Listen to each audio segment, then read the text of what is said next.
Hey guys, you are watching your Monster Izuku fanfiction. How are you all?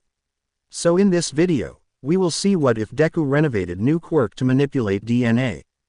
But before we start, if you want more stuff like this, then be sure to subscribe and like this video.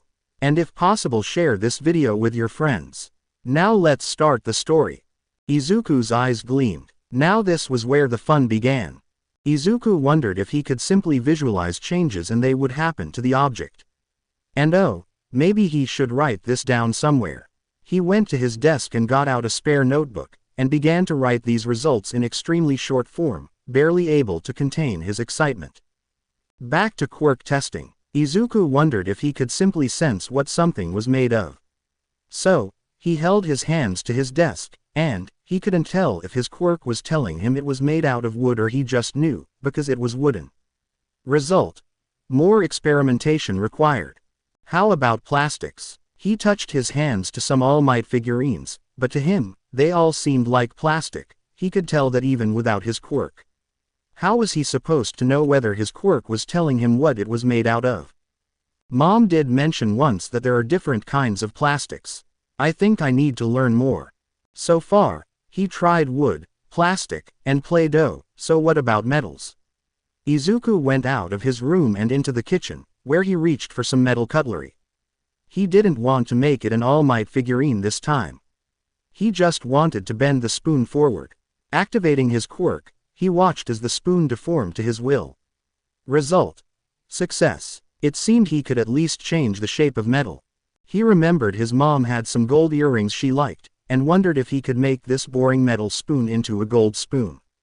Result: failure. He could try again later, but it was almost like his quirk refused to even consider the idea.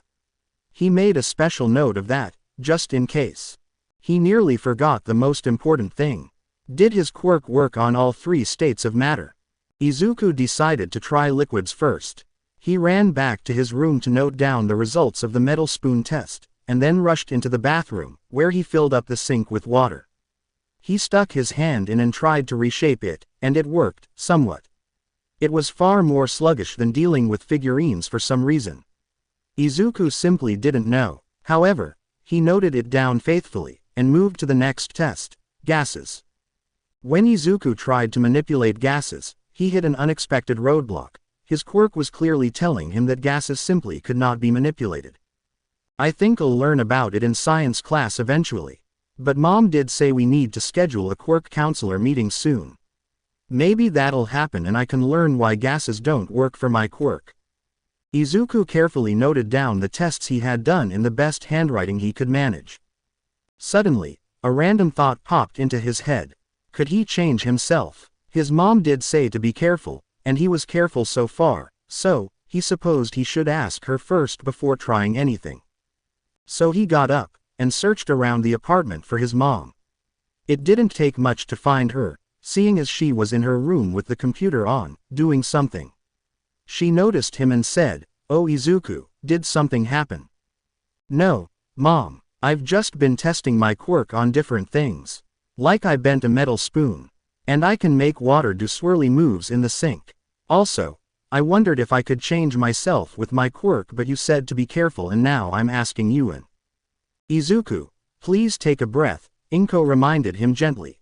"As for what you asked, I think you shouldn't make changes to yourself until you know exactly what you're doing. That means studying anatomy, which we can do after the quirk counselor meeting. Does that sound good?" "Why yes Mom, I made some notes. Do you wanna see?" Izuku desperately wanted her feedback on these notes. "Of course. Actually, I might even send your notes to the quirk counselor if they're detailed enough. I think we can eat lunch and then I'll take a look at your notes. How does some katsudon sound?" Katsudon and a quirk. Izuku's day couldn't get any better. It was a Saturday afternoon when Inko finally took Izuku to see the quirk counselor. Inko fortunately had access to the staff parking area of Karima Medical Center, so they didn't need to scout the parking lot for empty spaces.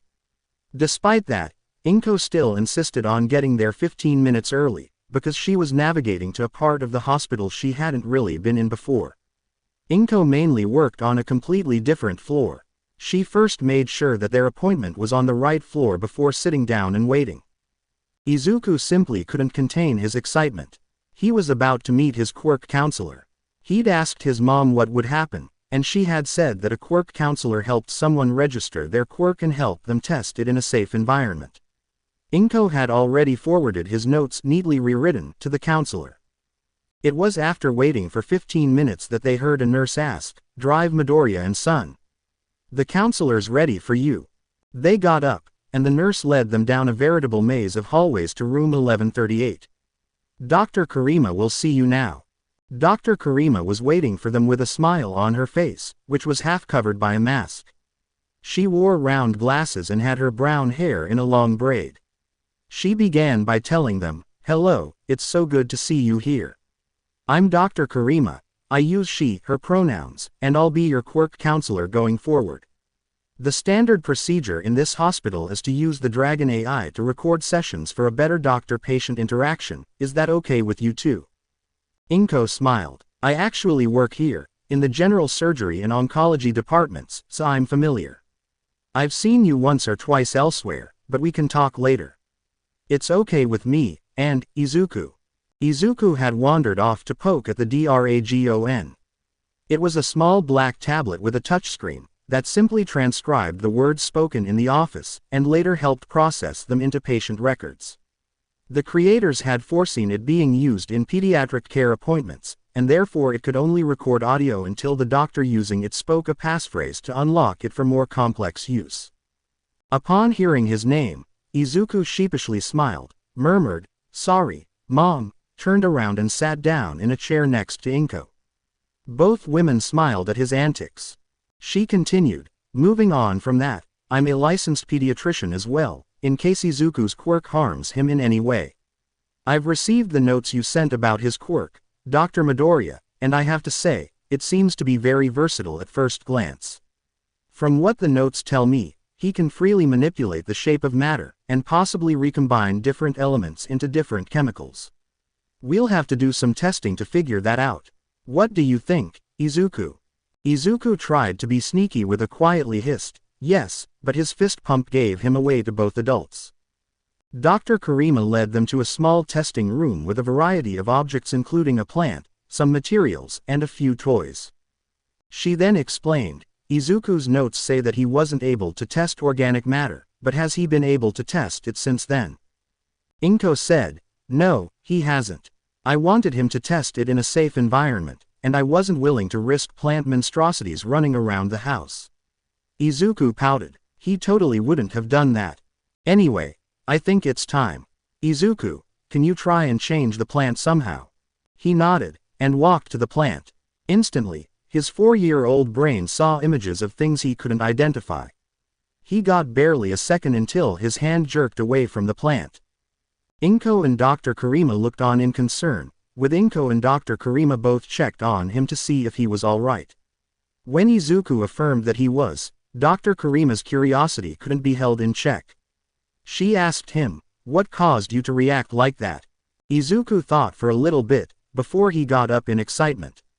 "I saw so many cool things. Weird double balls, lots of stringy things, things that looked like walls, walls with double balls, folded up stringy things, lots and lots of water, and all kinds of minuscule balls attached to each other." Dr. Karima almost laughed, but managed to contain it. She said, "Izuku, I think what you're seeing are organelles inside plant cells. Not just organelles, but proteins, and the organic molecules, too. Could you try to change the plant again, now that you know what to expect?" Izuku nodded his head, and tried again. This time, he tried his best to ignore his quirk's feedback and attempted to make this leaf move. It did, but Izuku again had to recoil his hand, lest he get a splitting headache from the quirk feedback. Izuku naturally relayed all of this to her, who noted it down. Dr. Karima then muttered to herself, "So it's clear that Izuku's quirk has some kind of mental component, probably telling him what the thing he's touching is made of. It could be that his brain isn't developed enough to handle his quirk's feedback yet, or he just hasn't learned what those bits are. But he can actually affect the entire plant, so that leads nicely into one of the next tests I want to do. She shook herself out of her analysis, and turned toward Inko. The good news is that I think this backlash can be trained away, if he learns what makes up the plant cells, or what he's touching at the moment. I have a few more tests that we can do. She then brought one of the plastic toys to Izuku, and said, I'd like for you to try and manipulate the entire thing. But please be careful, there are batteries inside, and they can set the toy on fire if you break the outer casing. Izuku nodded, and set about turning the plastic into a lump of metal.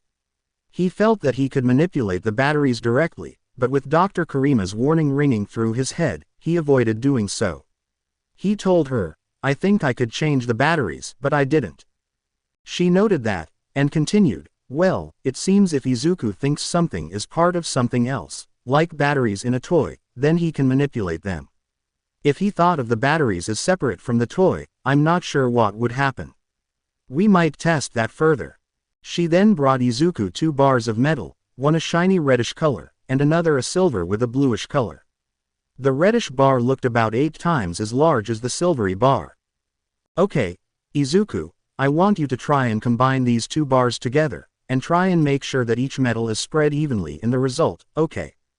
Izuku held his hands to both of them, and pushed the silver bar into the reddish bar, with no audible sound. The 2 bars merged, and the color became a sort of yellow-brownish one.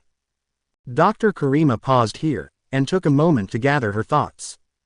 Based on these tests, and Izuku's notes, this is a very versatile quirk. It's a general matter manipulation quirk. While he can't create matter out of nothing, he can manipulate it if it already exists.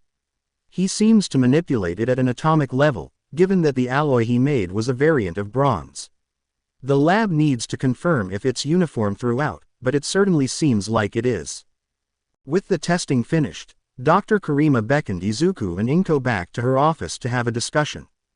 The government instituted a law around 2 decades ago, that everyone needs to have their quirks in the quirk registry. Keeping them all in one place wasn't a good idea, so they made the hospitals keep the quirk registry, and have them send it to institutions which need it. I'll write up the necessary paperwork and get his quirk registered, then I'll send it to you for a signature, and Izuku has his quirk registry. Typically we don't put too much detail into it, but I encourage you to think of a good name, unless Izuku has one. Izuku scrunched his eyebrows together, and a look of deep concentration appeared on his face. Inko resisted the urge to take a picture, but Izuku finally came up with something.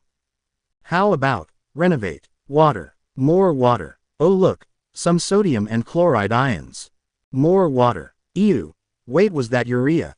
Quick, speed up the hand. More water, more sodium and chloride ions. Thankfully, no more urea. Who peed in the pool? Why, maybe he didn't want to know, just this once. Funnily enough, there weren't too many others in the pool. He could probably narrow it down to 1 or 2 suspects, never mind. He wasn't a snitch, but he was pretty disgusted, and he had better things to think about, anyway. Izuku enjoyed swimming. In the 10 years since his quirk registration, swimming was one of the only times when his quirk's feedback was consistent. Normally, his quirk would chatter in his head about the latest volatile organic molecule it found on his hand coming from somewhere. That was definitely ethyl mercaptan, and oh god, he could smell it now, too, and it got overwhelming. He'd learned to filter it out when he wanted to, but it was an unfortunate side effect of having his quirk, and also having a pretty good memory. Thankfully his mom helped him a lot, especially with academic knowledge he needed to know for his quirk, and other life lessons she usually gave him. He was almost done with his last lap. Having finished his laps, he got out of the pool, and headed to the locker rooms. This was a heated, indoor pool, and he was lucky that the Mon Calamari Swim Club was only about a 15-minute walk from home. It was run by a nice elderly couple who had fish and squid heteromorphic traits, and their children, who Izuku had never really interacted with, unfortunately. Although Aldera Middle School had offered for him to try out for the swim team, Izuku had a bad feeling about it, especially since he had noticed a few odd things about Aldera. The teachers had a pretty overt bias to strong quirks, and gave him and his somewhat friend Bakugo free rein to use their quirks. They also seemed to try and pass this belief down to the classmates, but his mom had seen right through that. 9 years earlier, Inko was about to pick Izuku up from kindergarten. Izuku had taken to school pretty quickly, and he didn't make much of a fuss about going there. "How was your day at school, Izuku?" "It was great, Mom. The teachers at Aldera say that I have a very powerful quirk, and they seem to like me a lot, too." Inko was a little concerned. "Are you sure they said that?" "Yeah, they said me and Kachan were gonna be great heroes someday." "What did they say about the other kids in your class?" They didn't really say much to them." Scratch that, Inko was very concerned. Were the teachers quirk supremacists? Would there be any problems? Now might as well be a good time to ingrain some values in Izuku. Her grandfather had fought against the MLA, and she would certainly educate her son on exactly why quirk supremacists were terrible. She drove on in silence, gathering her thoughts, before finally asking Izuku, "If someone in your class had my quirk, what would the teachers act like to them?" Izuku thought for a moment, before saying, I think they would be ignored." "What about if someone was quirkless in your class? What would the teachers do?" They would also be ignored." Inko gave a half-hearted smile at that. The quirkless child being ignored would be the best outcome. At worst, the teachers would actively bully them. "I think I don't need to tell you that bullying isn't great, right?" Izuku frantically nodded. He'd remember this conversation for a while. He'd done some research, and with it, came a new wariness of the Aldera teachers. Their attitude had infected several people who would go around and mock those with weak quirks. Izuku had done his best to stand up to them, and the teachers didn't punish him, unlike the other kids. He wasn't complaining. Those bullied kids weren't, either. Although the self-proclaimed popular kids did their best to socially isolate him, he wasn't that concerned. Aldera wasn't the kind of place you'd want friends from, unless those friends were also bullied by the idiots. Lost in his thoughts, Izuku had already changed out of his swimwear, and begun walking home. There was a villain fight earlier today, with Kamui Woods, Backdraft, Death Arms, and a new debuting heroine, Mount Lady. He questioned her choice of trying to work in a big city, and stealing Kamui's capture, but it was her debut so it could be forgiven, but any new hero would be a great help to keep crime rates down. He'd begun the walk back to his house, when he remembered that he still needed to visit the Garibasu merch store, since they finally started carrying a new All Might brand pillow cover. The shortest route was to head back to Aldera, take a tunnel, and then head straight to the store, then go home. He'd have to text his mom first though. With that done, time to buy the pillowcase. The tunnel slurped. "That's strange," thought Izuku. "Tunnels don't make slurping noises, or have eyes, or teeth." A villain. His mouth finished processing before his brain did, and before fear had time to set in. Step 1. Run. He began to pump his legs, hoping to outrun this slimy villain, but it wasn't to be. He may have been fast for a kid his age, but the sludge villain was faster. Step 1 failed. The slime villain caught up to him, and began constraining his arms and legs. Then, it began to speak, with a horrid reverb to its voice. "Don't worry, it'll only hurt for 45 seconds. Thanks for your help, you're my hero." Izuku clawed at the slime that surrounded his mouth. That simply wouldn't do. He had so much to live for. Like that All Might pillowcase. And his mom. Should he use his quirk? He had 43 seconds to decide. No, he was using his quirk, repercussions be damned, he needed to live. So he pressed his hand flat onto the sludge villain, and ew. Gross. Sewage. But, he could manipulate liquids thanks to Renovate, and this sludge villain was going down. Oh right, 41 seconds. Sploosh. The sludge villain lost coherence, and became a tiny, harmless being with both eyes and a small amount of liquid, enough for 2 liters, maybe. More importantly, Izuku was free. Although, what an incredible smell he'd discovered. Note to self, Izuku thought, ask for a full decontamination shower and brush your teeth extra hard today. Obviously, the villain needed to be contained, somehow. There were a few soda bottles around, maybe he could merge them into one giant bottle and maybe that would work. He had to try, at least. Picking up a few scattered soda bottles, he fused them into one larger one, which could hold about 2 liters. Using his quirk again, he moved the goop villain into the bottles and screwed the cap on. Just in time, too, as All Might emerged from a manhole nearby. "I am here." "Oh, I am a little late," said All Might. Izuku was almost paralyzed with hero worship. Then, he belted out rapidly, All Might. Please. Could you sign my notebook?" He bowed, too. Politeness was important. "Easy now, fanboy. You wouldn't have been the one to capture this villain, would you?" I did, but it's only because the villain was about to take over my body and I couldn't let him to that back outside us my body and I kind of needed alive." Izuku descended into unintelligible rambling here. All Might was vaguely impressed, but concerned. Didn't this kid need to breathe? Also, did the villain say take over his body? "Easy there, young man. I think you should breathe now. And could you please explain exactly what happened?" Maybe with some pauses between words, he thought to himself. "Oh, of course. So I was walking under this tunnel, when this guy, right here." At this, Izuku shook the bottle containing the slime villain. "This guy came up behind me and basically tried to take over my body.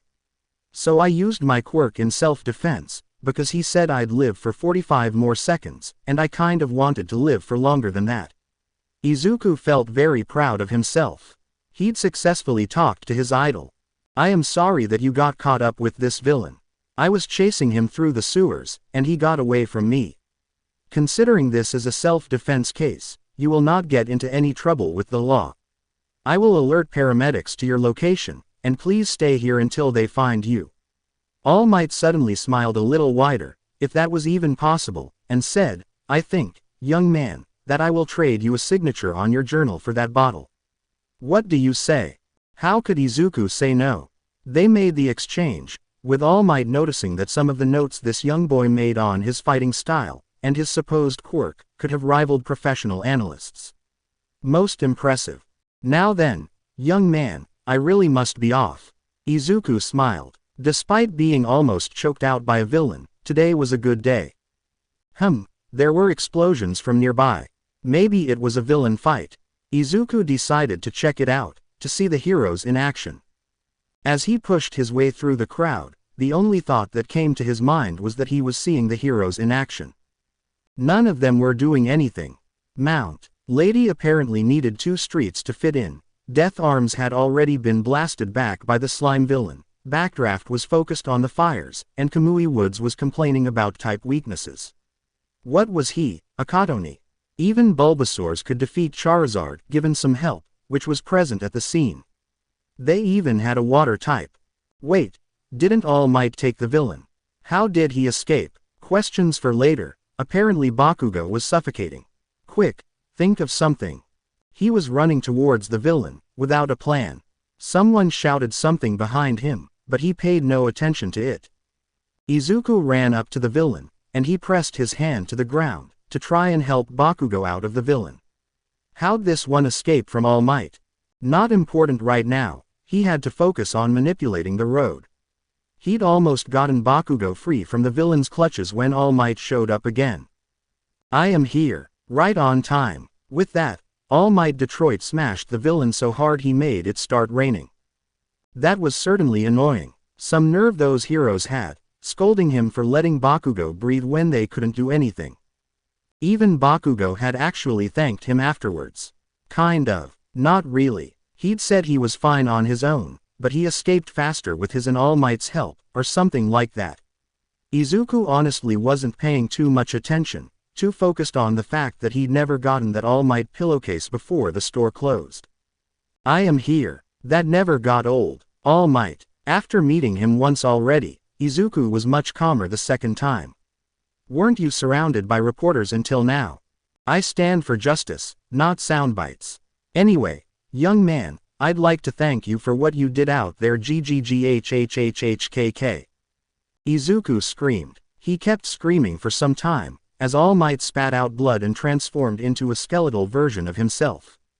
All Might sighed, and said, "Hey, if you'd like to stop screaming any day now, I can explain." Izuku clamped his mouth shut. All Might began, "I got a pretty severe injury about 5 years ago when I was fighting a villain. That injury caused me to become like this, and I can't maintain my hero form for more than 3 hours a day. It's kind of like when guys suck their stomachs in at the pool. Izuku thought for a second. Was that during your fight with Toxic Chainsaw? All Might grinned. You really do know your stuff, don't you?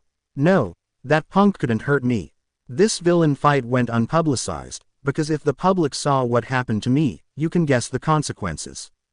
Anyways, kid, I wanted to thank you for trying to save the other kid trapped in the villain, because that villain woke up mid-flight and escaped from that bottle you put him in. I think you'll make a great hero someday. Izuku had to stop himself from sobbing. He knew that he could already be a great hero, but hearing it from All Might, that was different. And, should he tell All Might? He really should. He assumed his injury was extraordinarily bad, but not quite. Izuku took a deep breath, and began, my quirk allows me to manipulate matter, including organic matter. I don't know if I can heal your injury, but I think I can, once I have enough experience. That is, if you think I could. All Might was stunned. Well, young man, I had never hoped that I'd be free from this injury. If you wouldn't mind terribly, since tomorrow is the weekend and all, could you perhaps come with me to see Recovery Girl and Principal Nezu? They would need to know about this, anyway. Meeting with the principal of UA. And pro-hero Recovery Girl. How could he say no? Izuku couldn't believe it. He'd gotten All Might's phone number. A national treasure. Fanboying aside, All Might had told him to meet with him tomorrow at 9 a.m., near the entrance to UA. Of course, before going, All Might had told him to tell his mom, which he did. He'd told her that a pro-hero had talked to him about something which his quirk could help with.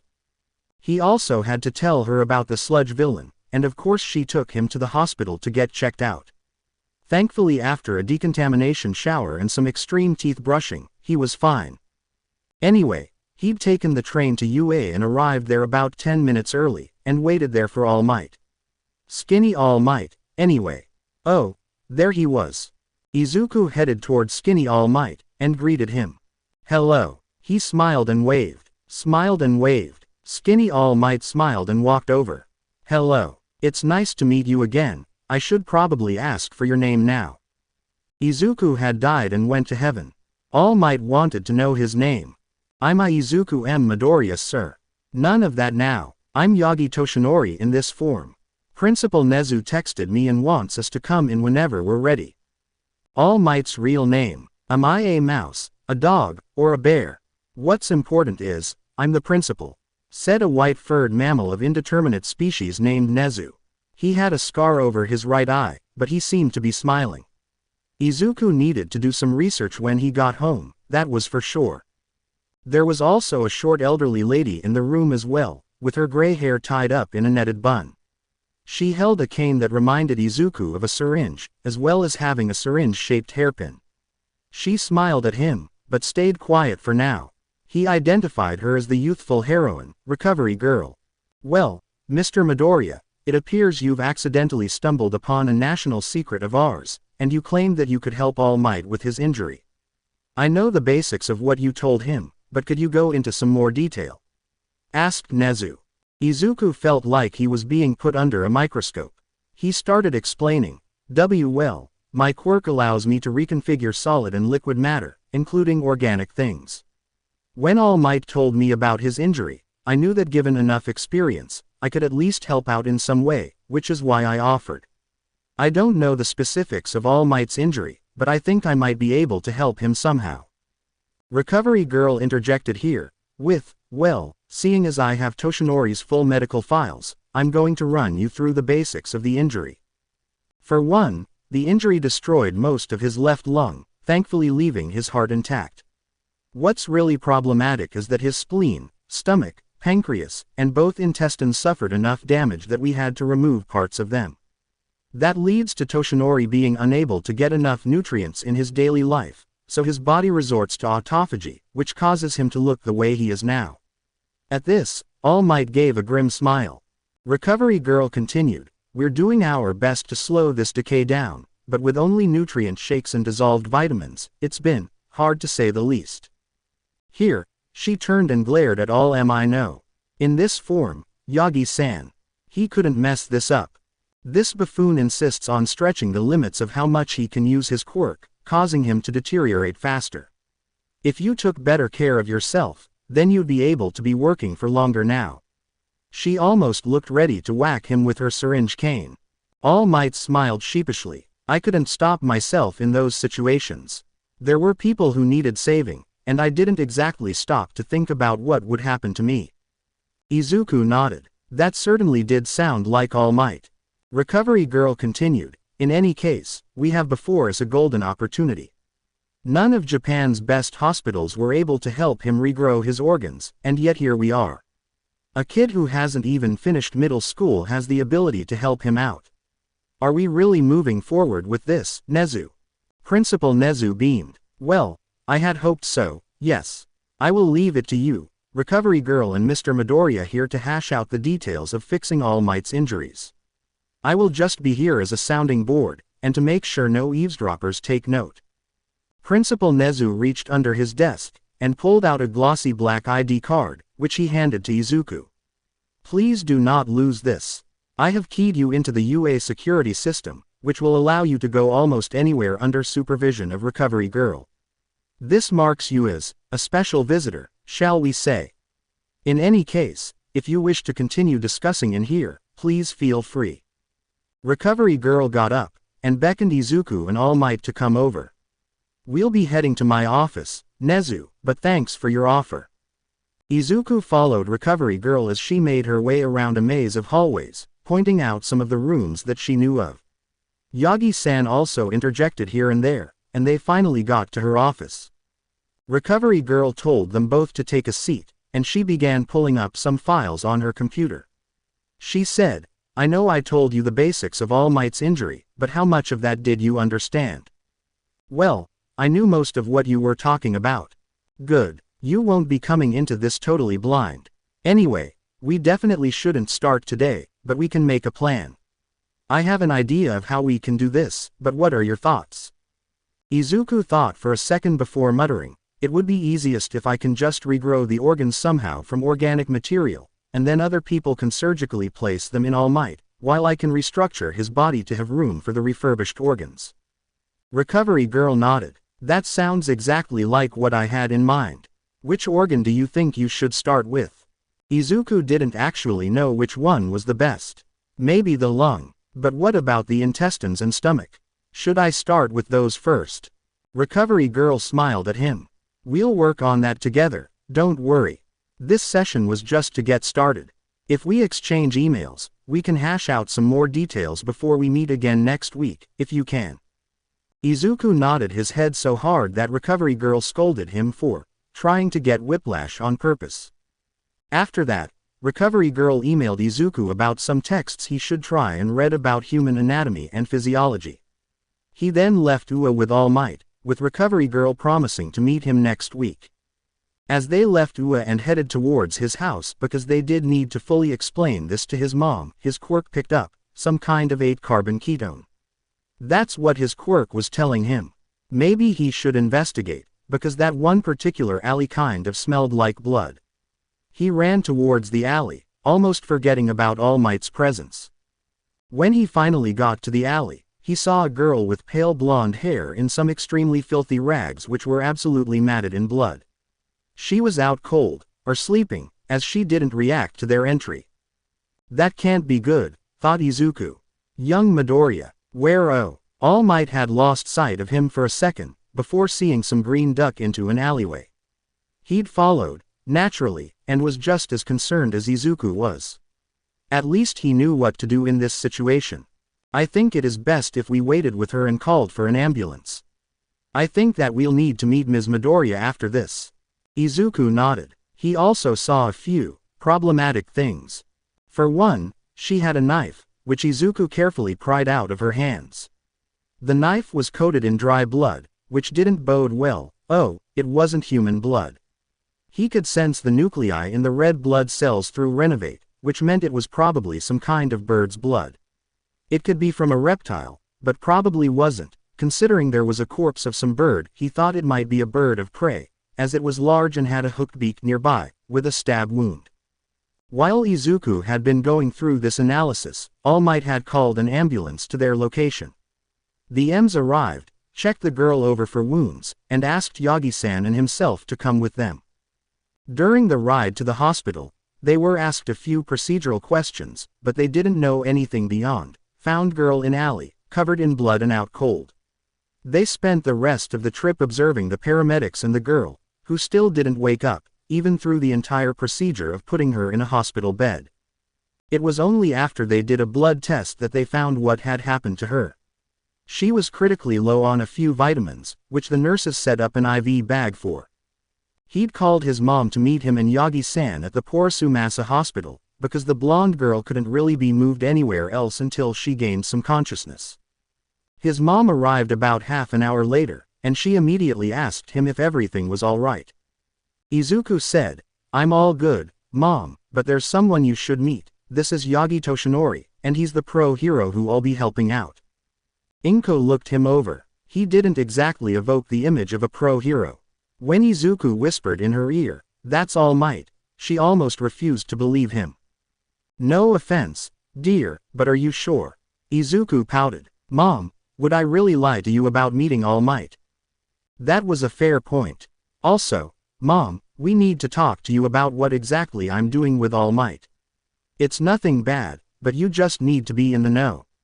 And we found this girl while coming back and she looks kind of starved and the doctors are taking care of her right now. Inko naturally was a little bit overwhelmed. First, let me talk to All Might and get some details. Then, we'll speak about this mystery girl. Izuku just nodded. Inko had taken Yagi-san aside to question him. Izuku didn't really know where they were, but they should be back soon.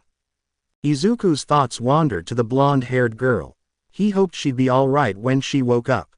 He decided that maybe he should wait by the blonde girl's bed. He spent the next 15 minutes just watching some random chemist on YouTube explain how to make laughing gas at home. He sadly didn't have the right chemistry equipment, but if he cut down on hero merch that'd be blasphemy, but maybe he'd be able to get the right parts before UA. Or maybe he could go down to the beach, fill up some container with sand, get some borax and put together some homemade borosilicate glass. That could work. Oh, it needed a little bit more than borax and sand. He'd see what he could find on eBay. Oh, the blonde girl was waking up now. She opened her eyes, and they were also golden. She looked like she was going to ask for water, so Izuku gave it to her without prompting. Once she was done, Izuku decided to ask, "So, what's your name?" "Nice going, Izuku." She responded, "I'm Toga Himiko. Where am I?" "You're currently at the Porosumasa Hospital, in Musudafu, Shizuoka Prefecture." "That's a bit far. My parents live in Karakuen." Toga seemed a little uncomfortable, so he asked, "How are you feeling?" He should have asked that some time ago, actually. "A lot better. I remember falling asleep in an alley.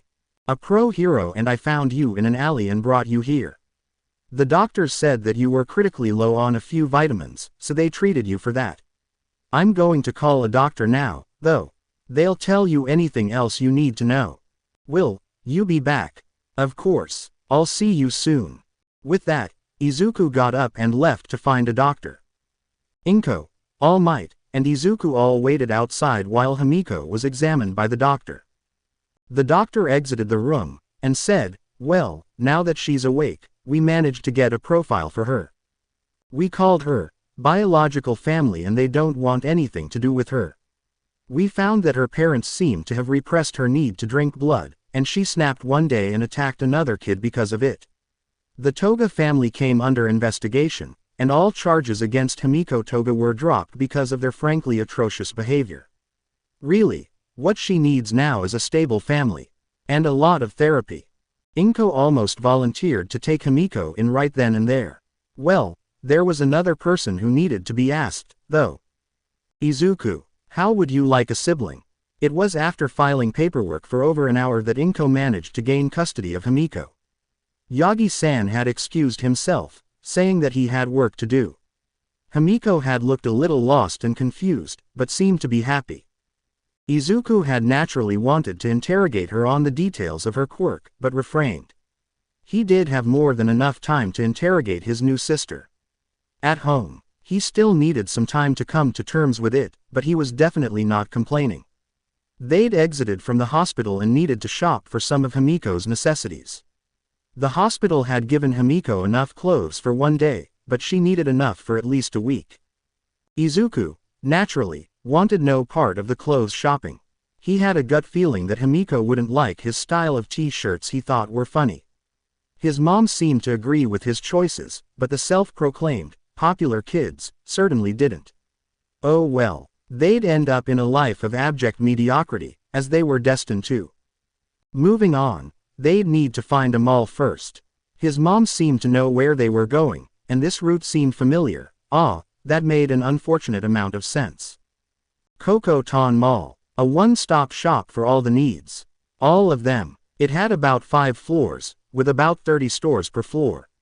The clothing stores were scattered all over the place, but Izuku decided that he'd probably be better off waiting in a bookstore or something, because he would die from embarrassment if he was subjected to his mom and his new sister shopping for clothes. No, he'd take his chances at was that a hero merch store? Maybe there was one reason to come to this place. Mom, if you and Himiko don't mind, I think I'll go to the hero merch store and then that bookstore on the other side. Izuku pretended not to see how relieved Himiko looked when he said that. He was definitely relieved when his mom agreed. The Odo Mantaru merch store was an inviting sight. Maybe he could get some posters for Himiko. He browsed the store, but nothing really seemed right. He could go with something that he knew Himiko would appreciate, like a Vlad King poster. They had to have one. He liked Vlad King, but his posters were exclusively All Might or some really outstanding posters, like this 13 branded space poster. He didn't know if Himiko would enjoy it, but in the worst case he would just give it to his mom. She liked some of the more artistic hero merch he brought home, and this definitely qualified. He paid, and then was off to the bookstore. The bookstore didn't really have anything too exciting. There was this one book that caught his interest, on the various chemical compounds that plants used for defense and communication, but it wasn't exactly an appropriate gift for Himiko.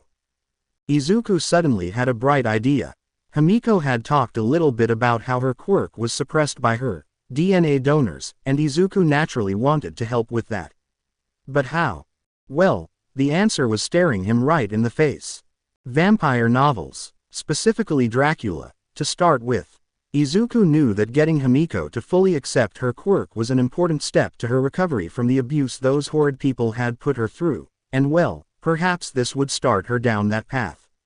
Or, maybe not, considering how vampires were treated in the book. Izuku put the book back. Maybe later. Anyway, his mom texted him that she was waiting outside the bookstore with Himiko, and they needed to leave. Once they got back home, Izuku presented his gifts to Himiko.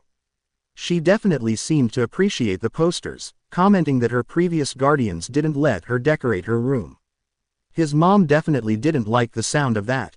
Izuku decided that he needed to get to know his new sister better.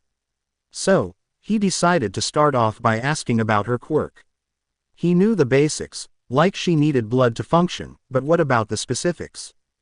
So, as they were waiting for lunch, Izuku began the interrogation. Himiko, could you tell me more about your quirk? Asked Izuku. He was prepared for her to back off and shy away, but she decided to answer his question anyway. I drink a person's blood, and I transform into them. The time I can stay as the person depends on how much blood I drink. Izuku grinned. Do you want to try transforming into me? What was it that one psychologist talked about? Positive reinforcement. Something like that, at any rate. Are you sure? I just want to see. I'm really interested in quirks, and I analyze them as a hobby. Alright, I guess I can show you. Himiko took his forearm, and bit down on it. He didn't feel very much, aside from a brief pinching sensation.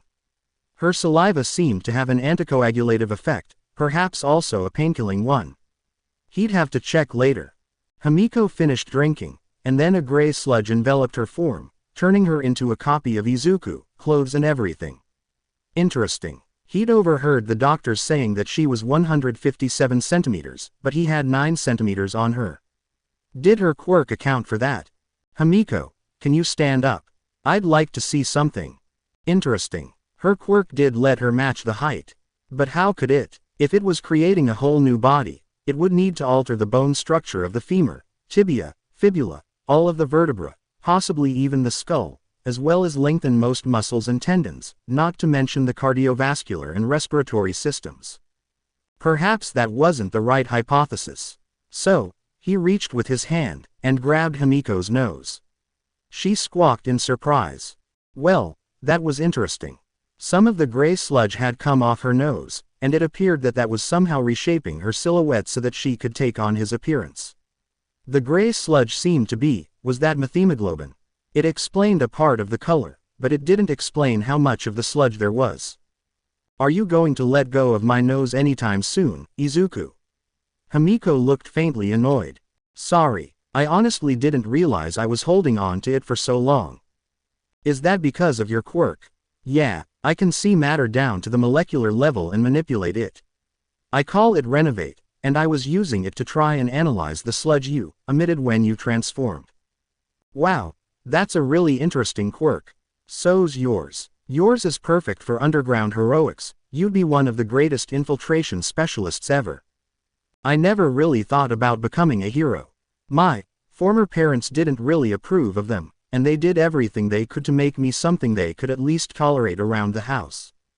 Izuku went silent. How was he supposed to respond to that? He couldn't really say anything that would give Himiko comfort, but maybe a hug would help. Do you want a hug? I think you could really use one. Himiko approached him cautiously. Izuku really couldn't help but compare her to a cat, which was totally not the right thing to be thinking at this time. Himiko finally got close enough that Izuku could give her a proper hug, which he promptly did. Wow, he needed this too. He thought he could feel Himiko relaxing a little as she clutched him, but it could have been his imagination. It wasn't to last, since his mom entered the living room, and said, "While it's great seeing you two bond, it's time for lunch. We can all talk more then. This is it. This is the moment we've been waiting for. It's time to go out there and kick some." Izuku, are you trying to give yourself a pep talk? Himiko had a very wide grin on her face. That didn't bode well for anyone, as Bakugo found out the hard way. Yeah, I'm pretty nervous, aren't you? Not really. You still haven't realized All Might of all people trained us to take the entrance exam, have you? You should have realized this, being his #1 source of income for the past 10 years, you know. Izuku gave her a mock glare. After the Endor plushie incident, it's not like you have any room to talk, either. You made national news for that. Himiko pouted. Izuku was glad she'd become a lot more expressive and open from the last 10 months of therapy, and lots of family bonding, but did she really have to learn sass? Oh, I gotta run, quick. Bye Izuku, don't wait for me. Himiko sped off. Now what was that all about? Himiko was homeschooled for the past 10 months, but she had a lot of online friends. Perhaps she was meeting with one of them. Oh well, he'd ask later. He'd definitely won that exchange, though. Izuku checked his watch, and noted that he had approximately 15 minutes to get to the written test. He'd prepared thoroughly beforehand, so he wasn't too worried. UA had a kind of what to know for the written test written on their website, and it was pretty much just subjects they learned in middle school. He'd heard on some sites that there were always a few interesting questions, but that they legally couldn't say anything else. Oh, and the practical exam. Nobody talked about the practical, other than to say, prepare for trouble. So he'd come prepared by wearing a tracksuit for exercise. Maybe the practical would be a race, or rescuing civilian bots from a natural disaster. He'd gone over some of the global maps of UA's campus, and they had a lot of space. Lost in his thoughts as he was, he failed to notice the unevenness of the sidewalk he was on. He tripped. So much for a good start, he thought as he waited for impact. And waited. Izuku thought he should have hit the ground by now. So he opened his eyes, and he was floating. Are you okay? There was a girl standing next to him. She had brown hair about the same length as Himiko's, come to think of it, and was smiling at him. She was smiling at him. Okay, now, what did he say to make a good impression? Are you an angel? That was definitely not it. The cute girl got flustered and started stammering for some reason, and said, I just street stopped UW with my quirk. I'm sorry I didn't ask P permission before, but it looked like you could really use it. Wow, she really was an angel. Oh crap, he said that out loud, didn't he? She looked even more flustered than before. He hastily sketched a bow, and said, I'm really sorry for saying those things. It's understandable. The test is making me really nervous, too. She smiled, and left, saying, I'll see you inside. Bye. Izuku was delighted. He'd talked to a girl. She smiled at him. He'd called her an angel and that was going to keep him awake at night. Anyway, he couldn't run late for the written exam. All in all, the written exam went fairly smoothly. He might have gotten a few of the advanced hero law questions wrong, but he was fairly confident about his score on the science and math sections. Interning with Recovery Girl and fixing Toshinori-san more than covered whatever biology was on the test. His English score couldn't be too bad, as he was more or less fluent. Toshinori-san had actually helped both with English, which was really cool. Izuku, my brain's overheated, please save me. Himiko had latched on to him like a limpet, or perhaps a barnacle. Himiko, I'm not going to use my quirk on your brain. Akamoon just once. Please. No. Where'd you run off to before the test, anyway? The bathroom, dummy. Oh, how do you think you did on the test? You really taught me a bit too much about the science and math stuff. You said that we'd need to know Michaelis Menten enzyme kinetics, but that didn't appear on the test at all. Just let me be happy with my plushies.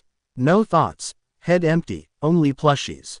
Himiko had somehow started sitting on his shoulders, and she let out a fist pump at that, for some strange reason. You're a very troublesome sister sometimes, did you know that? Anyway, shouldn't we be getting ready for the practical? Oh wait, you're right. What's up, UA candidates? Thanks for tuning into me, your school DJ. Come on, and let me get a yeah. Pin drop silence. Izuku and Himiko looked at each other. Should they? No. It looked like Present Mike was moving on already. Keepin' it mellow, huh? That's fine, I'll skip straight to the main show. Let's talk about how this practical exam's gonna go down, okay? Are you ready? Yeah. Again, silence. Izuku wasn't sure if it was nerves, but man, he kinda wanted to yell, yeah, at the top of his lungs. He took a breath, and Himiko elbowed him very hard. After I drop the mic here, you'll head to your specified battle centers, sound good? Bakugo, to his left, said, so, we can't work with any of our classmates, huh? Funny, I'd hoped I could crush you in the exam. Izuku whispered, honestly Bakugo, focus on yourself. I've got other things to worry about. Bakugo looked really offended at that for some reason. Whatever, it was his problem. Himiko was being sent to Battle Center C, and he was going to be. Interesting. 3 types of villains. You'll earn points based on their level of difficulty. Your goal is to score as many points as possible. Make sure you're keeping things heroic, as attacking other examinees is a no, ya dig. Excuse me sir, but I have a question. This was said by a tall, black-haired guy with glasses. Hit me, responded Present Mike. On the printout, it says there are 4 types of robots.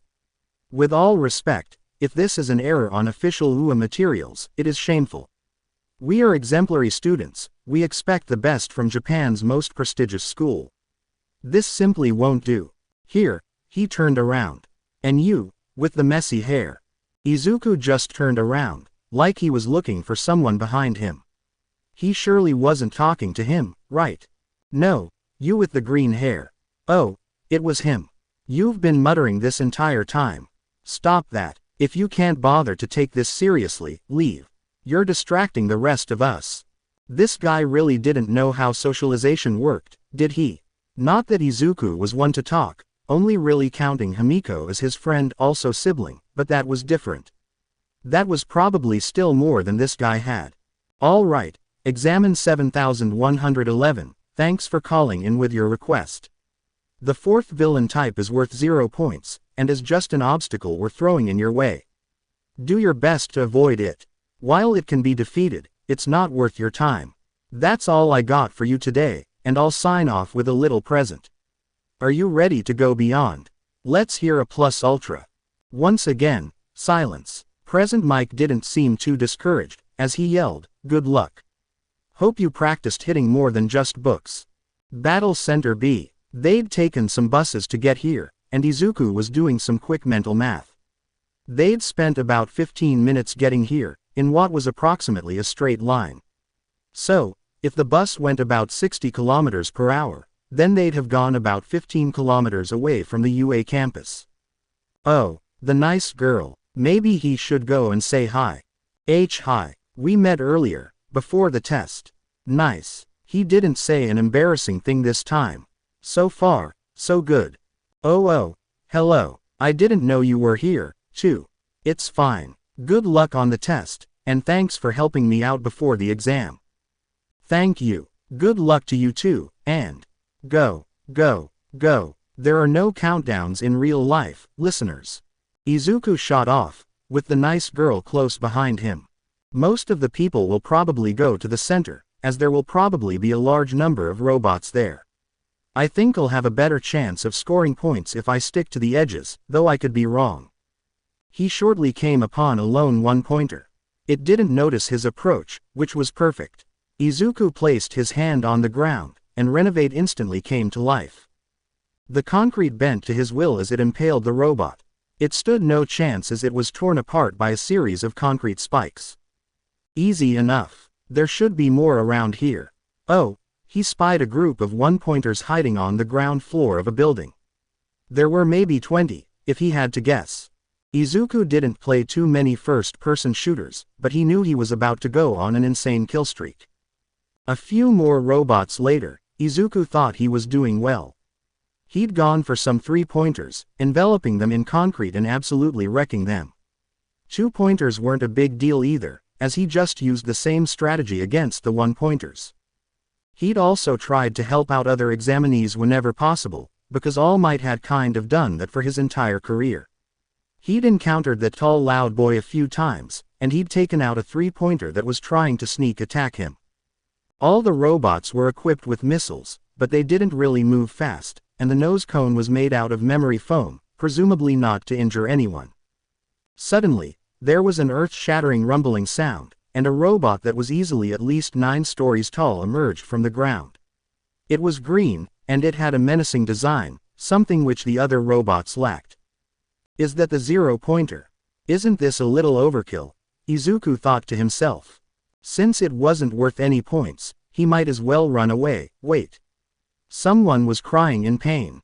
It was her, the nice girl who'd helped Izuku before the test. She'd fallen down, and her leg was stuck under some rubble. And the zero-pointer was bearing down on her. Izuku barely noticed this before his legs carried him towards the nice girl. There was a concrete slab pinning her leg to the ground, but Izuku could take care of that. He used Renovate on it to turn the concrete into dust, and asked the nice girl, "Are you all right? Can you stand? We have to get out of here before that bot tramples us." She looked at him with gratitude, but his hopes of running away were dashed when she said, I think my leg's broken." All right, he could work with that. He could try to heal her, which wasn't the best idea right now. He could try to stop the zero-pointer, which also wasn't a good idea, or he could try to move her. He could try to make a splint out of the concrete, but he didn't have time to think. Oh, and the robot was about to crush them. No options left. Time to take on that giant robot. The robot's hand was stretching down, possibly to grab them. No time to think, just do. Izuku placed his hand on the concrete, and it shot up to intercept the hand. It solidified around it, and it formed a perfect way to run up and reach the robot. Well, he couldn't pass up on such a perfect opportunity, and he needed to fully disable the robot. That concrete trap couldn't hold it forever. So naturally, he used the ramp to run up to the robot's wrist. He slammed his hand onto the robot with a dull thud, and he activated his quirk. The first thing he got was a complete image of the robot, and it had quite a few magazines full of fuel and explosive charges to launch the missiles. He could probably crush those and cause the bot to explode, but he didn't want any more debris falling on the nice girl, and himself. So he went with the simple, boring, but safe option. Disconnect the power core from the rest of the robot, and it should just stop. The treads on the bottom were large enough that he didn't have to worry about the robot toppling over. The power core was a reactor of some sort, and it didn't appear to have the structure of a fission reactor, so it shouldn't explode and create a hazard if he just split the main power conduit. So, that's what he did. The robot ceased all activity, and there was just silence. Teams UUUUUUUP. Note to self. Present Mike likes to be dramatic. Put that in analysis journals when possible. He got down from the concrete ramp he'd made and walked over to where nice girl was lying, seeing if she'd somehow acquired more injuries. Very nice. Good work all around. You're all heroes in my eyes, every one of you. Oh, cool, recovery girl. She's the backbone of UA, said a flamboyantly dressed blonde guy. Recovery girl, I think she's got a broken leg, said Izuku. Oh, that's no problem at all. Here, recovery girl extended her lips to give the nice girl a kiss on her hair. He'd sometimes seen her quirk used on students who got injured, so he was familiar with the mechanism of action. She handed some stamina recovering gummies to the nice girl as she did so, and moved on to others. He really needed to learn her name, though. Maybe after they got out of the exam. This was a golden opportunity. She was alone and seemed free to talk to. He walked over, gathered his nerves, and introduced himself. Hi again. I never really got your name, and I kinda wanted to, because you seem really nice, and I wanted to talk about the exam with you. My name's Midoriya Izuku, it's nice to meet you properly this time. Hi, my name's Uraraka Ochako, and thanks for saving me from the big robot back there. Oh wow, a cute girl was thanking him. You saved me from tripping before the entrance exam, so I had to pay you back somehow. Wait, she laughed. That wasn't supposed to be funny, though. What was he supposed to do? He guessed he could just roll with it, though. She stopped, and asked him, Midoriya-san, how do you think you did? He thought for a bit. I stayed on the edges of the battle center, so I encountered a lot of bots at the start. I must have gotten at least 30 points, though I could have counted wrong. How do you think you did? I got about 28 points, and I hope it's enough to pass. What about the written exam? I think I did pretty well on it. And you? Honestly, I just hope I passed it. It was really nice meeting you. Do you want to exchange numbers? I'd love to talk further, but I gotta get home soon. Sure. Great. Gosh, I don't know if I passed, Izuku. I got about 24 points, but could have gotten more if I hadn't pulled people away from the path of that giant robot. Izuku thought for a bit. UA is ultimately a heroic school, right Himiko? And your actions kind of embody the meaning of hero, so I bet that that'll be factored in somehow. There were cameras everywhere, come to think of it. I bet whoever's grading the practical saw that, and it might affect our score somehow. Maybe you're right, but I just want to get home and have some of Mom's food. The brain and body are tired. Himiko suddenly got back that wide grin. But there's just this one tiny little thing that I need to interrogate you about. I saw you talking to this other girl, short brown hair, pink cheeks. What are your intentions with her, Izuku? This environment suddenly wasn't safe for him. It had been about a week since the entrance exam. Izuku had kept in contact with Ochako, and Himiko had forcefully introduced herself to his new friend. They video called quite a lot, and when it turned out that Ochako had rented an apartment in Musudafu, Himiko had basically demanded that she should spend a day with both of them. They'd gone to the arcade, with Izuku somehow managing to obtain a plushy space battleship. He didn't even know what franchise it was from, but Ochako loved it. He'd given it to her, which made Himiko get that grin again. He wasn't sure what was going on, but he knew Himiko was planning something. Either way, he'd made a friend. Ochako. She was so nice, and friendly, and maybe he had a crush on her. Either way, it was way too early to tell for certain. Maybe he was just confusing the feeling of finally having a friend his own age who wasn't a super troublesome sister with that of a crush. One of these days, he was going to turn Himiko's hair some color she hated as a prank if she didn't let up on the teasing. That, or he'd turn her shampoo into oil. Renovate was flexible like that. All Might had texted both of them that he'd be busy for this entire week, and he'd talk with them after their results came out. Maybe he was working on a classified heroic mission. Anyway, he was just eating lunch with Himiko when his mom went to check the mail. Izuku, Himiko, your UA test results just arrived. Oh dear. They both got their letters, and sat in the living room. You should go first, Izuku, Himiko started. Izuku was still plenty nervous, but with her encouragement, he opened the letter. I am here, as a projection. Young Midoriya's, I apologize for not contacting you sooner, but with great power comes a great deal of paperwork. You see, you're looking at UA's newest faculty member. Izuku stared in shock. This was a surprise, to be sure, but a welcome one. He really had grown under All Might's training. Him, teaching Izuku to become a pro hero. He'd dreamed about that on more than one occasion. He glanced at his sister, who was similarly shocked. What's the matter? Showboating. Wait, I have to do how many of these things?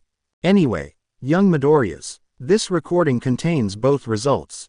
Young Izuku, you scored in the 98th percentile of overall scores on the written exam. You have more than passed that portion. Young Himiko, you scored in the 87th percentile, and you passed. Congratulations to both of you. And now, the practical.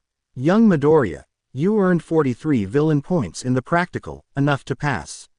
Young Himiko, you earned 24 villain points in the practical, which sadly isn't enough to get a seat in the hero course. Sorry. Himiko was dejected, but not crushed. Her main reason for being a hero was to stay with Izuku and have something that they had in common. She'd said that if pressed, she was alright with staying in UA's general studies course, but she'd do her best in the sports festival to try and get a seat in the heroics course. But you see, that's not all we were looking for. While you were out there fighting those bots, a panel of judges were observing you. Heroes aren't judged by combat alone.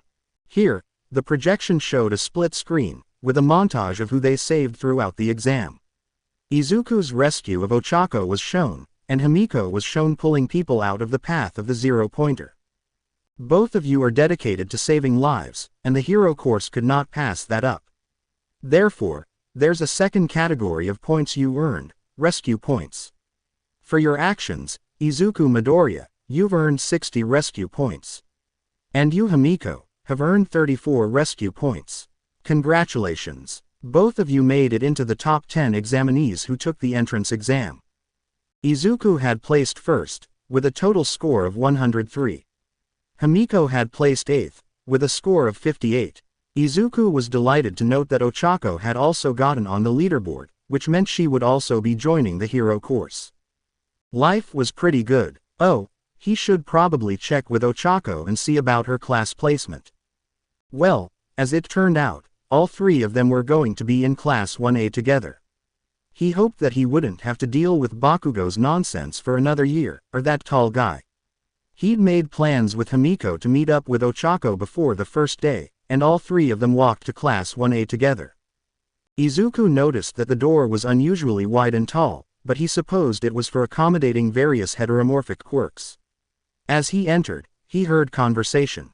Don't put your feet on the desk. Huh, don't you think it's rude to the upperclassmen who came before us and the people who made this desk? I don't. Which fucking private school did you come from, you shitty side character? I attended Sume Private Academy, and I am Tenya Iida. Sume. Huh, so you're a fucking elite, is that right? Looks like I'll have fun crushing you, then. You're barbaric. Do you truly even aim to be a hero? So much for a peaceful school life.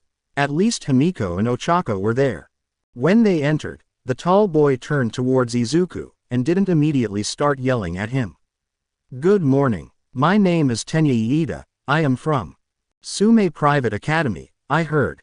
I'm Midoriya. Midoriya, you realized there was something more to the practical exam, didn't you? I misjudged you. I hate to admit it, but you are better than I am. Here, he bowed, almost like a robot. If you mean the rescue points, I didn't actually realize anything. I just did what I thought was right. In that case, that makes you even more admirable. Suddenly, a very tired voice cut in. If you're here to make friends, you should go somewhere else. This is the hero course.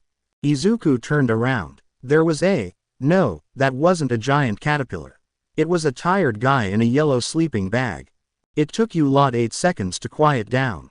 Time's limited. You kids aren't rational enough. I'm your homeroom teacher, Aizawa Shota. He got out a box of PE uniforms.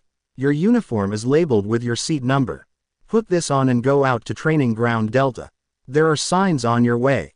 Here, Iida asked, what about orientation? The entrance ceremony. If you're going to be a hero, you don't have time for such leisurely events. With that parting statement, he left the classroom. There was utter silence, and then a mad dash to grab a uniform and head to the locker rooms. After changing into his uniform, Izuku headed to where he saw Aizawa standing in the training ground. About half the class was already there, and the rest trickled in the course of a few minutes. You kids have been doing these tests since middle school, right? Well, it's different this time. You'll be able to use your quirks for these. Midoriya, you scored first on the practical, right? Izuku nodded his head. What was your farthest softball throw in meters? About 40. Throw this softball. Do whatever you want, as long as you stay in the circle.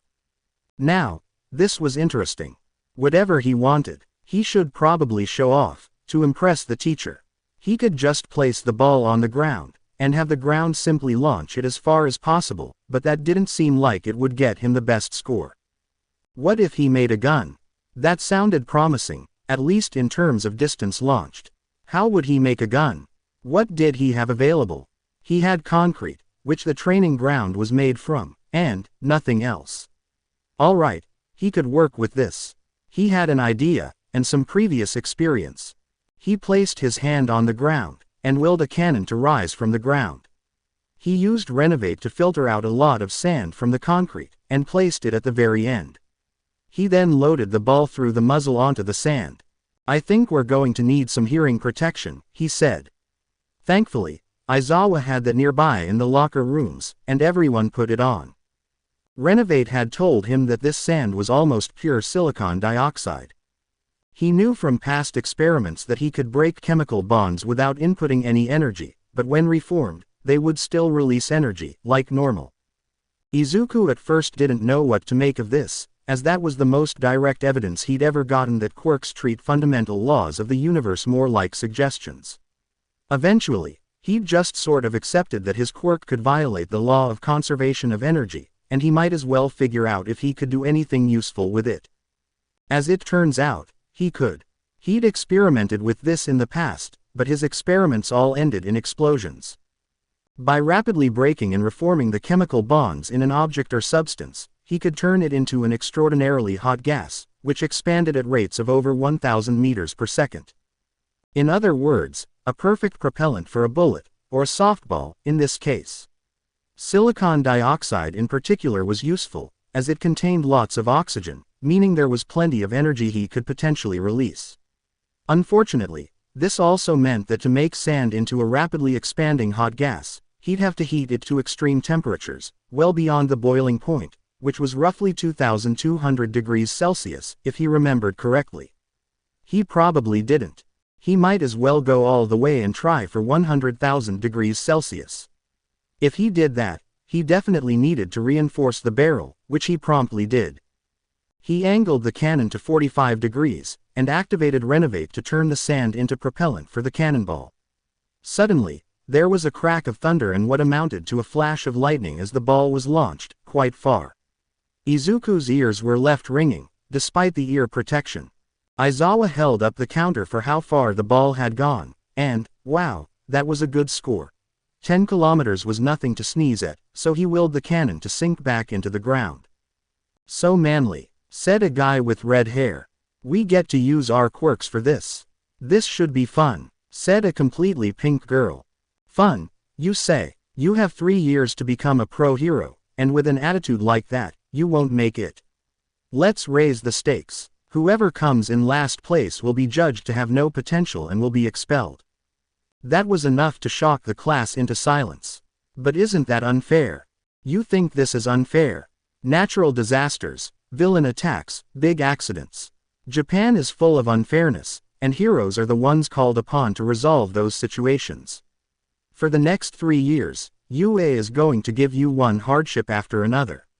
You've taken your first step into a larger world, and it isn't all sunshine and roses. Everyone went to do the ball throw, sufficiently cowed by Aizawa's harsh words. Bakugo had thrown his ball about 700 meters, and a guy made a glacier to launch the ball pretty far.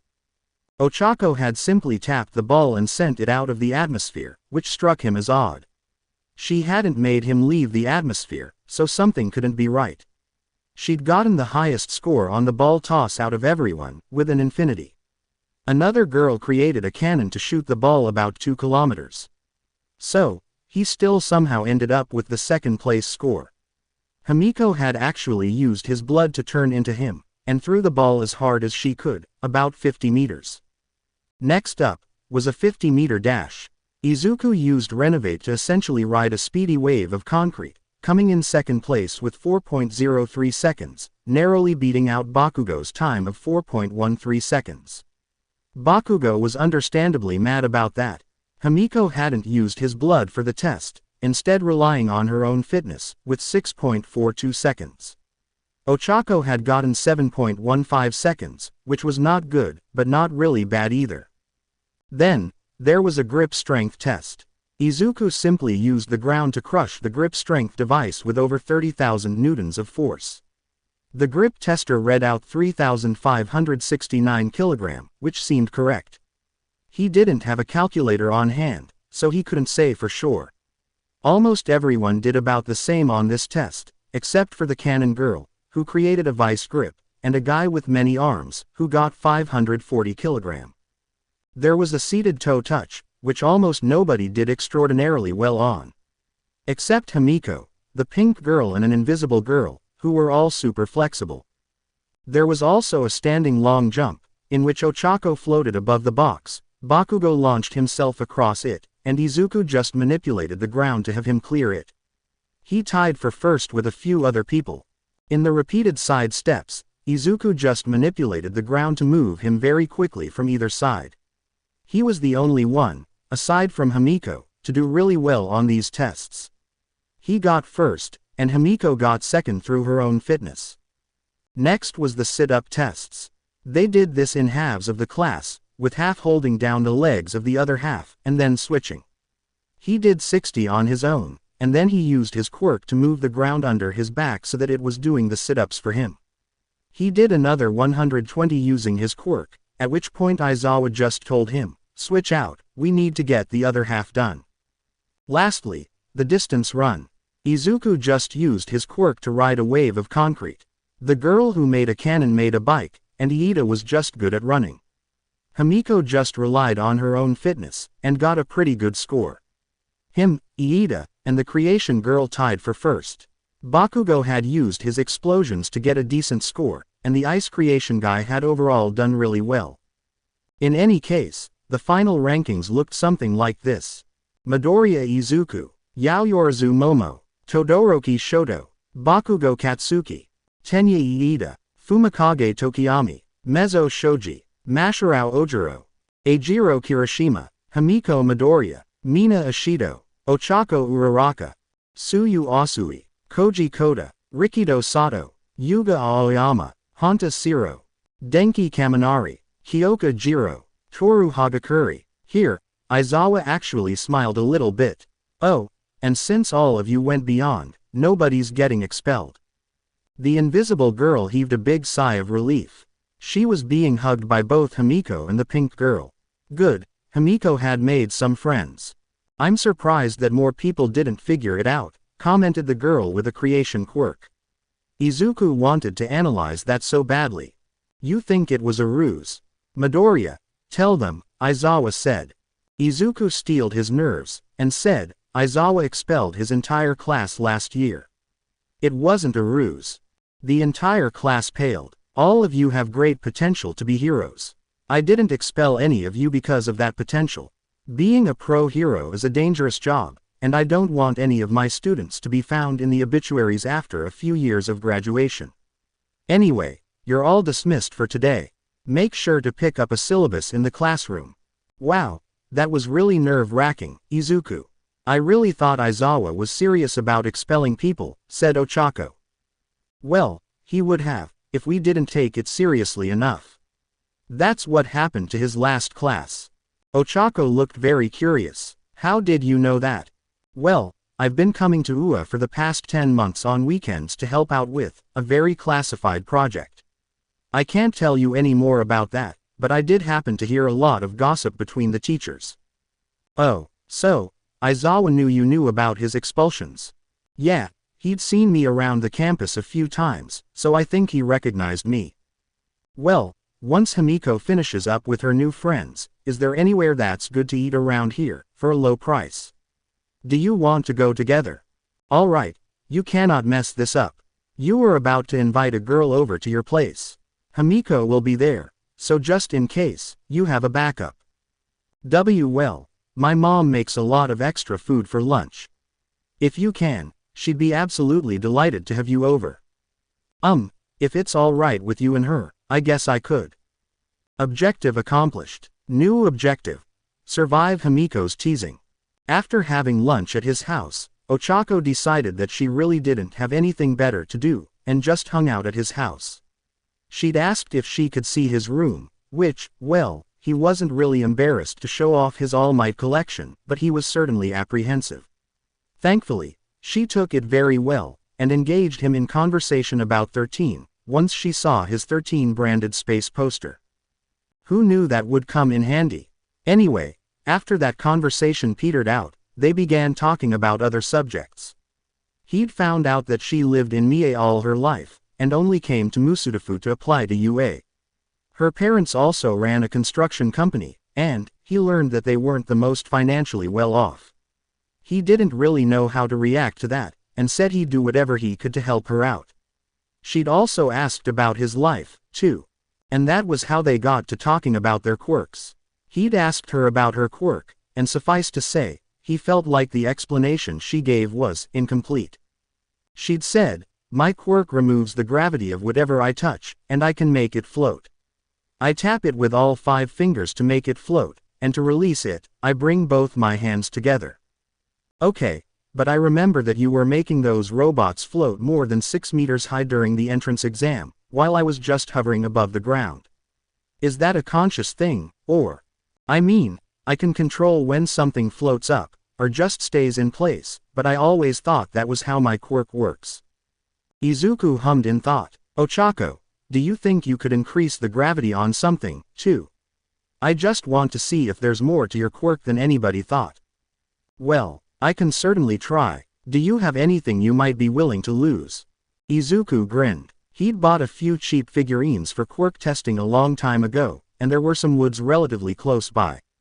They could do some testing over there. He absolutely had to bring his notebook, too. They'd walked to the Tython woods. Hardly anybody came out here, and it was a designated municipal quirk training ground, so they wouldn't get in trouble with the law for using their quirks out here.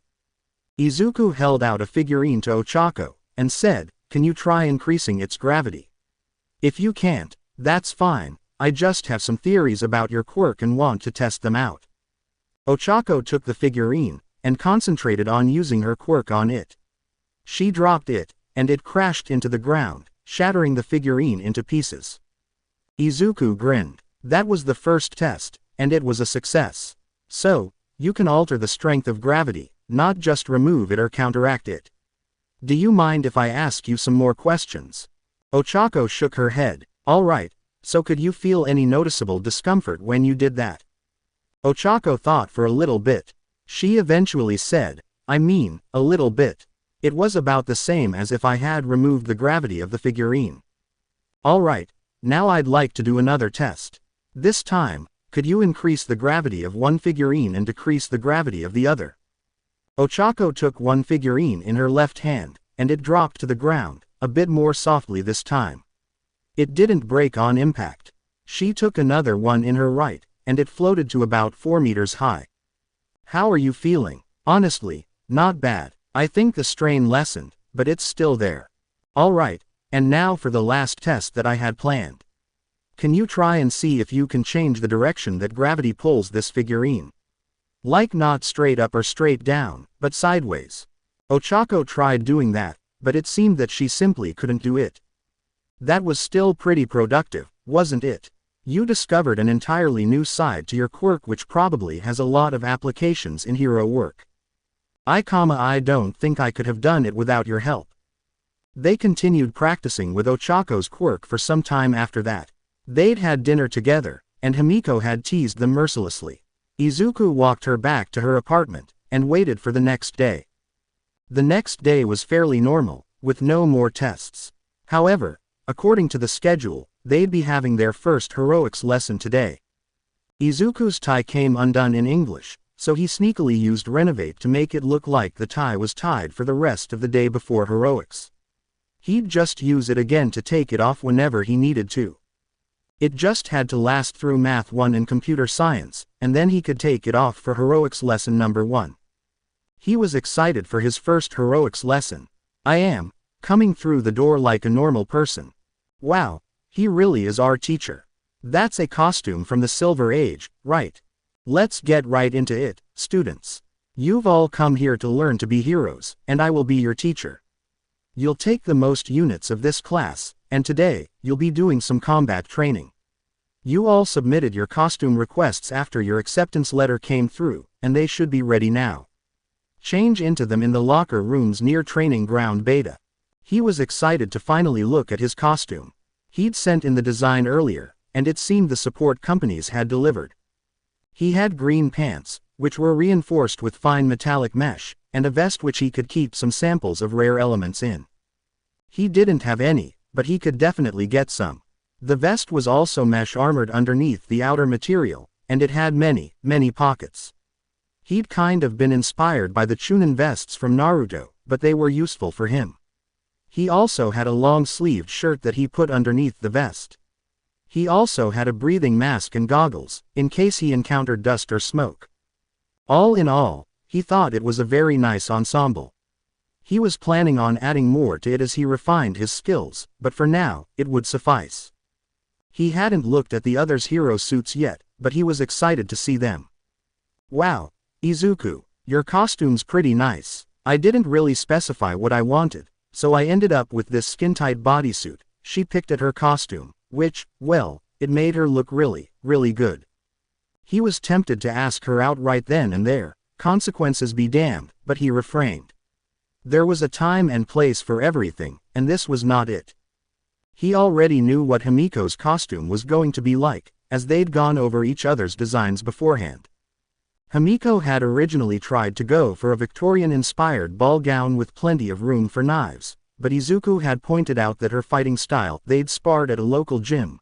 He still needed to figure out a proper style, relied a lot on mobility and stealth, and the ball gown wasn't suited for either of those things, although he could admit it looked really cool.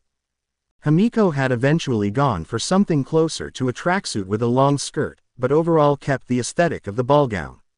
It was colored black and red, but Izuku thought the color scheme went well with what she had in mind.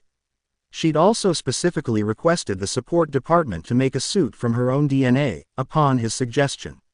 She also had plenty of hypodermic needles stored in her suit, and a utility belt for quick band-aids. Himiko had completely vetoed the All Might bunny ears, saying it didn't go with his aesthetic or something equally blasphemous. And, oh boy, he could already see some alterations that needed to be made. The invisible girl was already being taken care of by Himiko. What were the support companies thinking? Were those just gloves and boots? That was an insult to heroic costumes everywhere. And the creation girl, had these support companies ever heard of DNA-keyed costumes? He needed an opportunity to talk with her. If he was paired up with either of those two, he would certainly combust on the spot. Sir, this is one of the battle centers for the exams. Are we going to be conducting urban battles again? Asked Iida. No. While most villain fights take place outdoors, the truly intelligent villains mostly meet indoors. Think about it. Home invasions, backroom deals, and underground lairs are all hallmarks of villains. You can't just beat up robots to pass this trial. How will we win, then? Can we beat them up anyway? How will we be split up? Truly eager to get going, aren't we? Listen up, all your questions will be answered. Finally, some quiet came over the class. Let's get started then. Each of you will be paired up. One pair will be a hero team, and the others will be the villain team. The villain team will have hidden a nuclear bomb somewhere inside the building, and the two ways the hero team can win are by capturing both villains, or wrapping capture tape around the bomb. The two ways the villain team can win are by running out the timer, or capturing both heroes. Aizawa wanted you to go all out, but here, I'd like you to show some restraint. Heroes try to minimize collateral damage, but as for the villains, well, somebody has to pay for the repairs to their hideout. Anyway, teams will be decided by drawing lots. Remember, pros often need to make ad hoc teams in the face of a crisis, so this emulates the real world. Now, come up and choose your team. Here, All Might handed out a box full of 20 balls.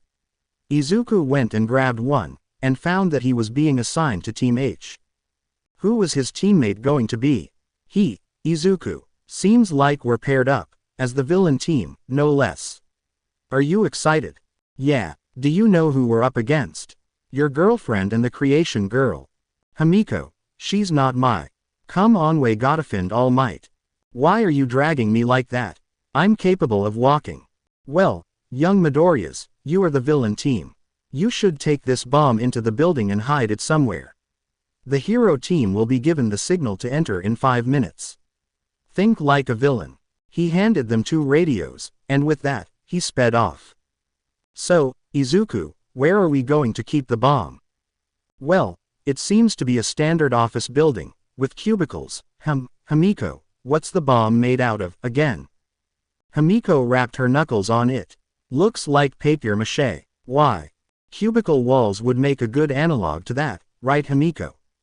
What did you have in mind? Let's make some fake bombs. That'll cause them to run around trying to figure out which one is the right one, and hopefully waste their time. This building has 5 floors, so we should hide on the 3rd floor. That way, it won't matter whether they come through the roof or ground floor. We can fill the 2nd and 4th floor with fake bombs, and I'll blow out the stairs between each floor. Himiko, you still have that good night vision, right? Yep, alright, I'll switch off the lights once the hero team enters. Anything else you want to add? Yeah, if we do this, then. Showtime. Himiko was waiting on the 5th floor, and she had radioed to him a confirmed sighting of the hero team entering the ground floor. So far, so good. Izuku wasn't quite proficient enough to control an entire building, but he could focus on doing one thing at a time. So, using Renovate, he cut off the main power to the building. He then radioed to Himiko that he was moving the bomb up to the 4th floor, and that she should come down and see if she could follow the heroes. So, he touched the wall, and the ceiling opened up. It moved down to grab him and the real bomb, in a manner reminiscent of honey. He'd never get used to doing things like this. He carefully closed up the hole in the ceiling, and had an array of 8 fake bombs around him, taken from the 4th floor.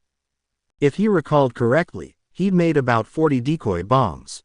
There were now 13 on the 4th floor, 8 on the 3rd, and 20 on the 2nd. Come in, Izuku. Izuku here. The heroes completed their exploration of the 1st floor. Creation Girl made Uraraka take a rope and float herself up to the 2nd.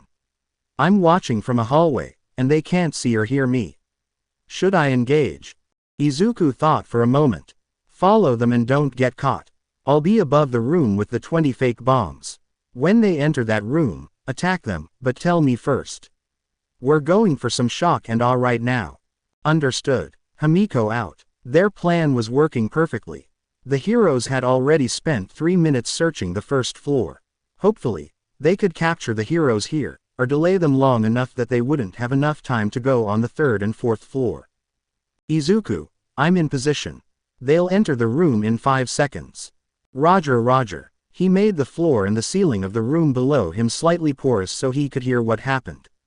He also put on his breathing mask. The door to the bomb room slowly opened, and the Creation Girl and Ochako gasped in shock. Himiko attacked them from behind. Izuku just dropped in the room, making sure not to destroy the ceiling to deprive Ochako of any rubble she could use. The hero team was paralyzed with indecision, it seemed. They didn't know who to deal with first.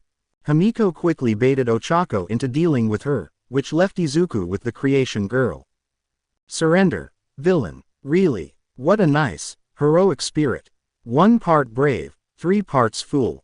There, he slammed his palm onto the ground, and made blunt spikes under her feet. She leapt aside, but the floor was his to control. He opened up a small hole where he thought she might land, but he missed. Was that a wooden doll? It could be an attack. He opened up the floor and it fell down to the first floor. She created some kind of staff and tried to close the distance, but Izuku just dodged to his left and she missed. He slammed his palm to the floor, once again making spikes. She dodged, but this time he created spikes in the middle of the path. Her legs got tangled up in them, and he took the opportunity to completely encase her in the floor. The only part left above ground was her head. He did loosen up the floor around her torso so that she could breathe, but that was all. He didn't hear a capture announcement, so he wrapped capture tape around her head. The villain team has captured Yaoyorozu. Now, to see if Himiko needed help. The villain team wins. Apparently not. Villain team, if you could kindly bring the real bomb to the observation area so we can start on the next round, that would be all. He freed Yaoyorozu from her floor prison, and shook hands with her. She began by saying, "You took advantage of our surprise at the number of fake bombs, didn't you?" Izuku nodded, and scratched the back of his head. I was kind of going for that. I didn't know if you would come through the 5th floor or 1st floor, so I had decoy bombs on the 4th floor as well. I destroyed the stairs of the building beforehand, to hamper your mobility. I also had Himiko observe the path you took, so we could set up the surprise attack. Which floor was the bomb on? Originally I put it on the 3rd floor, but when you came in through the 1st floor, I moved it to the 4th. Anyway, I'm going to get the bomb, and we can go back. Oh, and I'm sorry for implying that you were a fool, earlier. I just said the first thing that came to mind. It's all right, Midoriya, it was just an act. She didn't seem too convinced of that fact. Suspicious. Once he had the correct bomb, they all trooped back to get their debriefing. Does anybody care to guess who the MVP of this match was? It was Midoriya, wasn't it? Yeah, he came up with the plan and those fake bombs. Here, Izuku cut in. Actually, it was Himiko. Without her, my plan simply wouldn't have worked. I didn't know which floor the heroes were coming from. Himiko told me that. The only way I would have known when to take advantage of the hero team's surprise was if I had someone tail them, which Himiko did perfectly. She had the most dangerous position out of us all, but she performed the best out of all of us. Yes, exactly what I was going to say, young Midoriya. Good job all around. Now, on to the next battle. When the battles were finally over, he approached Yaoyorozu, and asked if he could speak with her. So, not to sound like a creep, but I noticed that your costume kind of sacrifices protection everywhere for access to your quirk. Yes, I was actually looking for suggestions about that. I'd rather have a more protective costume, said Yaoyorozu. I know my sister Himiko has a DNA integrated outfit that lets her keep it on whenever she uses her quirk. Maybe you could look into that. Thank you for the suggestion. I will probably submit a costume change form as soon as I can. Oh, you're welcome Yaoyorozu, really. It was nothing. Please, call me Momo. Oh no, she was cute too. Before school started the next day, Izuku and Momo had agreed to meet at the support department for the requested costume changes. Himiko had also dragged along Hagakure and Ochako had decided that she needed some alterations as well. They'd run into what seemed to be the start of a crowd of reporters, but they were still setting up a lot of the equipment, so they weren't harassed while trying to enter UA. He'd knocked on the support department's door, and an explosion sounded from within. The door wasn't blasted off its hinges, but he could smell some smoke from inside. Hatsume, it isn't even 7 o'clock yet, and you've already caused an explosion. I don't know why I even let you in here this early, said someone. That must be Power Loader, the support course's teacher. My genius simply shattered the record on that test. I've been deprived of a decent workspace for so long, and then I get access to a world-class support department. You bet your construction suit that I'll take advantage of that. Izuku looked between the two. One was obviously Power Loader, and the other was a girl with pink dreadlocks and goggles. She was also covered in soot from the earlier explosion. Izuku cleared his throat. As the support department where we go to request costume changes. Power Loader looked at them like they'd saved his life. Yes it is. How can I help? Momo stepped up and said, my costume sacrifices a lot of protection for ease of use. The support company which designed it presumably didn't use DNA integrated fabrics, and I would like to see if I could have a costume made from that. Hagakuri's case was similar. My costume was just gloves and boots. No other parts at all. Ochako silently decided to wait until the other two had their hero suits before asking for alterations to hers. Here, Hatsume stepped in. Power Loader, you gotta let me work on this stuff. It's been ages since I got my hands on a DNA sequencer. Power Loader sighed. Against my better judgment, Hatsume, I'm going to let you work on these. Go nuts, but these costumes cannot explode. Got it. I'm not that bad. One day, 20 explosions. I know exactly how bad you are. Hatsume grinned. Oh no, I know I'm worse. You haven't seen anything yet. Power Loader left with his head between his hands. Anyway, you all are looking for DNA integrated costumes, right? I can deliver. She went into what looked like a supply room, before coming out with 4 vials of clear liquid, and some cotton-tipped sticks. She opened the plastic packets and handed one stick to each of them. Just swab these in your mouths, preferably on one of your cheeks for about 30 seconds, and then place it into the vial. We'll sequence your DNA and then integrate it into your costume. Ochako looked confused, and asked, but would that even be enough to make a costume? And, also, I didn't ask for the DNA costume changes. Is there a reason you're making me do this? Hatsume grinned. Oh, not to worry. Once we sequence your DNA, we can just synthesize more through PCR. What's your quirk, anyway? I can alter the gravity of something if I touch it, but what does that have to do with anything? Hatsume looked at her costume. So, if I was a villain, to completely disable your quirk I would attack your hands. Now, we can avoid that if your hand was completely armored, but then you wouldn't be able to use your quirk through that. If it's DNA integrated, then you probably could use your quirk through the gloves that you have. In my opinion, every hero should have a DNA integrated costume. It just works better. I'd have to test it out, of course, but any other costume alterations can be done beforehand. Toru asked, but then why are you asking us to swab our cheeks? Can't you just cut a sample of our hair? Silly, I can't see your hair, so I wouldn't know how much to cut. Also, your hair wouldn't actually have any useful DNA without some of your skin cells being attached to the root, so that's not very good, either. Also that's been exposed to the sun, so there might be mutations in the skin cells. You wouldn't want a DNA suit that doesn't match your DNA, right? That made sense, actually. Hair was solely composed of keratin, no DNA to be found anywhere. Maybe there was mitochondrial DNA. He probably needed armored gloves similar to Ochako's, so he might as well do the swabbing. Now, once you all are done with the swabbing, let's talk design. What do you want changed? Momo started off by saying, I'd like something more protective than what my current costume has. Mei pulled up her costume file, and instantly frowned. What's your name again? Is it Yaoyorozu? Yes. Is there a problem? Yeah, the book. You need to lose it. I can easily make you a wrist computer that has satellite connectivity. You're just asking for spinal damage at some point lugging that thing around. Well, if it won't be any trouble to you, then, yes, those alterations sound fantastic. I'm not done yet, Creation Girl. Your new costume will be made of graphene hyperweb in addition to the DNA infusion, offering unmatched strength and flexibility. I hope we'll be working together a lot in the future, so just call me Mei. Toru decided to go with the same option. She wasn't terrible at science, but what Hatsume was doing was well out of her area of expertise. She'd also told Izuku, "Since you're my friend's brother, just call me Toru instead of Hagakure." Ochako asked, "You're going to be testing my DNA-infused gloves, right?" Mei nodded. "Since they're just gloves, you can come in here after classes to test them out. Do you have any other alterations you want done?"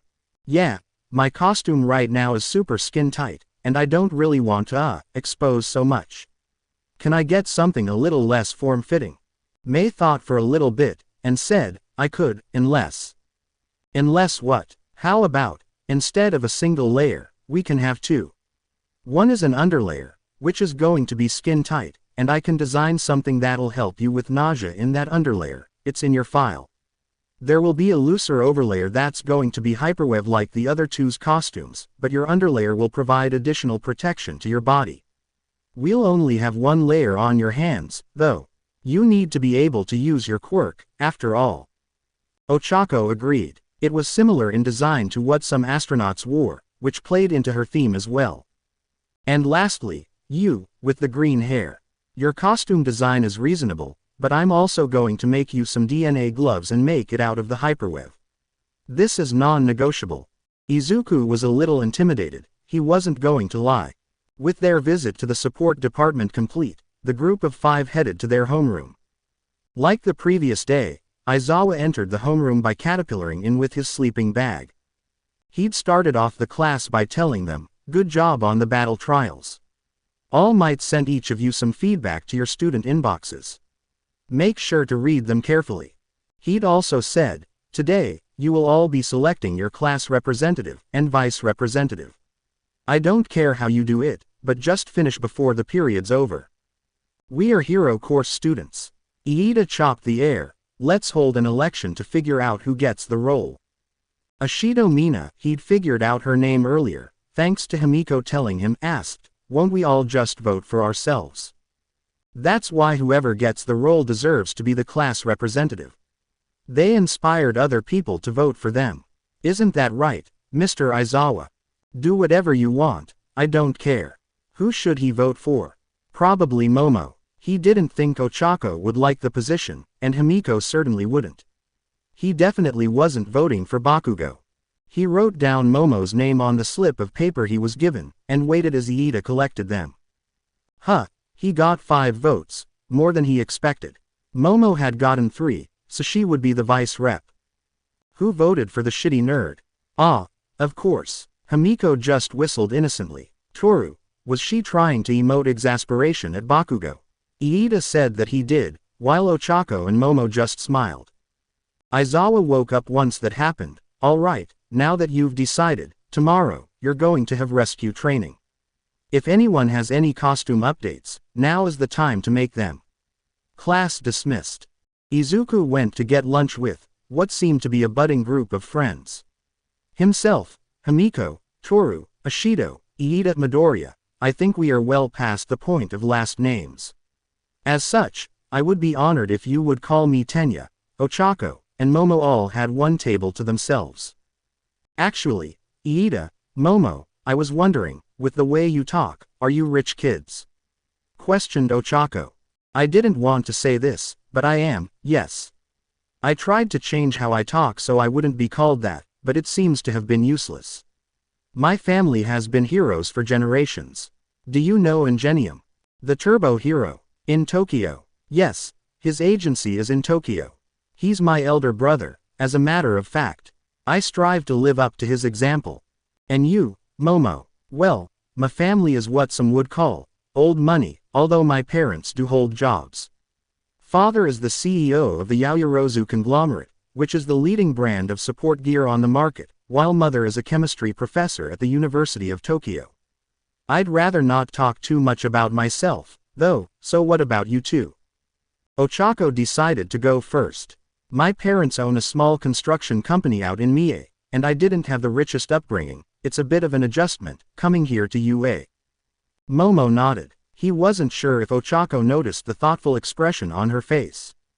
"My mom works at the Karita Medical Center as an oncologist," Izuku followed. "We've had a comfortable life. My father isn't at home right now, because he's working abroad in the USA. He hasn't met Himiko yet, but he's seen her on video calls. What does he do? Is it? Attention, all students. A level 3 security breach has occurred. Please evacuate calmly. A level 3. This fast. We weren't expecting this. Make way. So much for calm. The students resembled a stampede of those tiny rat-like creatures. Lemmings. Those. Either way, somebody was going to get trampled at this rate. Iida managed to get to the window, and he shouted to them, "It's only the press. There's nothing to be scared of." Nobody else paid attention to him, too focused on just getting out. "Momo, can you make a megaphone? Ochako, can you float me to the ceiling?" Momo quickly created a megaphone from just above her knee, which Izuku grabbed. Ochako then floated him to the ceiling, where he yelled, "Everybody! Stay calm, it's just the press. There's no reason to be this chaotic." He's right, you know.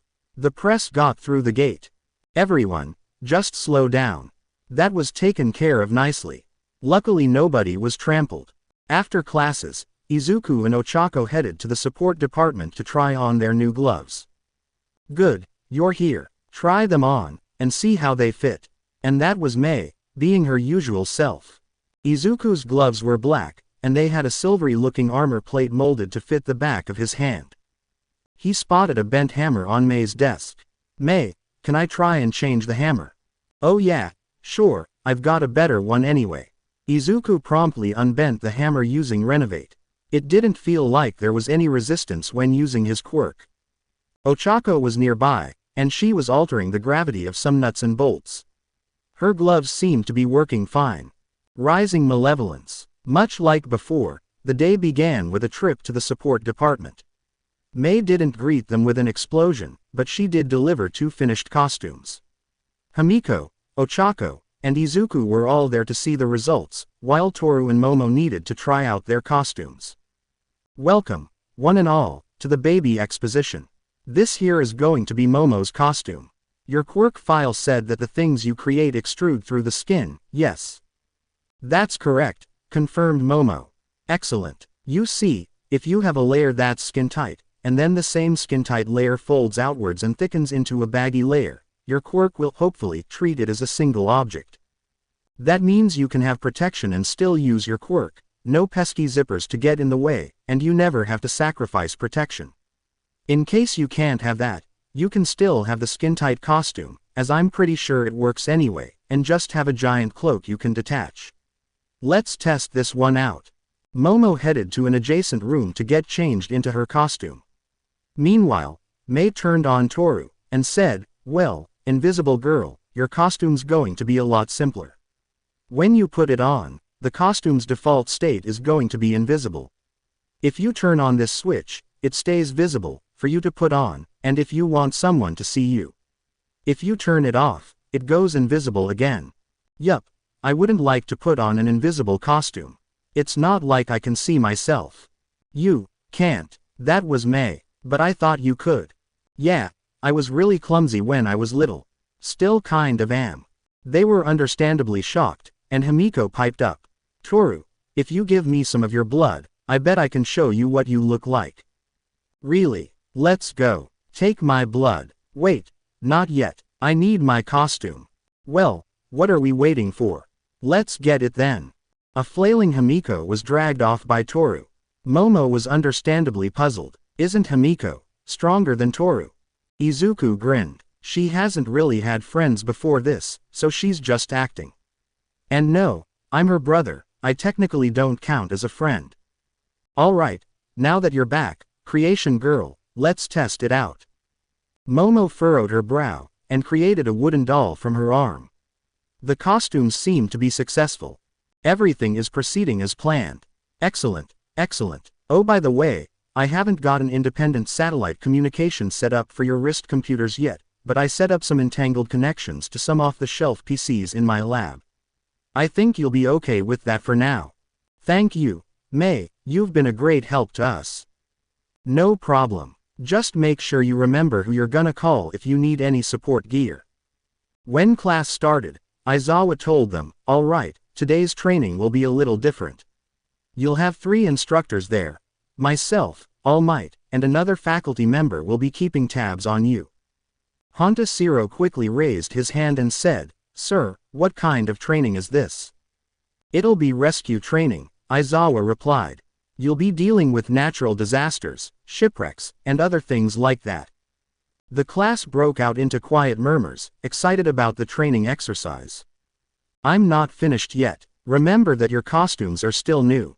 Keep in mind that you haven't gotten used to them yet, and they might need to be readjusted. The costumes you see pros wear have generally gone through at least 25 iterations, if not more. This training's at an off-campus facility, so we'll be taking a bus to get there. That's all for now, so start getting ready. They all quickly grabbed their costumes and headed out to the changing rooms, and were ready to go after 5 minutes. Iida attempted to get the class to line up for bus seats, but Aizawa had told them it was open seating. Izuku was sitting in a small group with Ochako, Iida, Momo, Asui, and a few others, when Asui suddenly started talking to him. If we're pointing out the obvious, there's something I need to say. About you, actually. About what, Asui? I told you to call me Sue. Anyway, I can't help but notice that All Might is very familiar with you and Himiko. Is he? I kind of didn't notice. Izuku felt really nervous now. He really wanted to shout from the rooftops about how he knew All Might, but his former injury was still a very closely guarded secret. Yeah, Suyu continued, it's almost as if he knew you before UA. Quick, think of something. Oh. The Sludge villain, of course. I actually did meet All Might previously. He saved me from a villain about 10 months before the entrance exam. Dang, that's super manly. Remembering those you saved is a mark of a great hero, Kirishima interjected. You know, it's probably only because of my hair.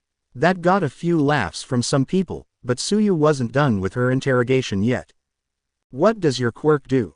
I've seen it in use before, but it's never been super clear. Oh, basically my quirk lets me manipulate matter at the atomic level. I can break apart chemical bonds or reshape matter as long as I'm touching it. It's limited by what I have around me though. I can't combine atoms to create new ones, and I can't create matter from nothing. Wow, that's definitely a pro-hero's quirk.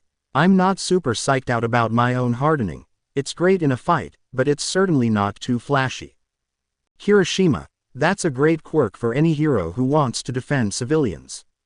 It's really cool. My naval laser has the perfect combination of panache and power. This was said by Yuga Aoyama, a blonde-haired boy who spoke French quite fluently. Yeah, but it's way lame if it gives you a stomach ache, you know, Mina replied.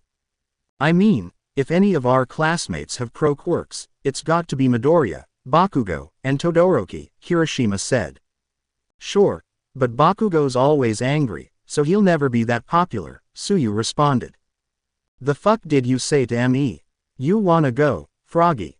See, we haven't known each other that long, but Bakugo's personality seems like raw sewage mixed with a dumpster fire, Kaminari interjected.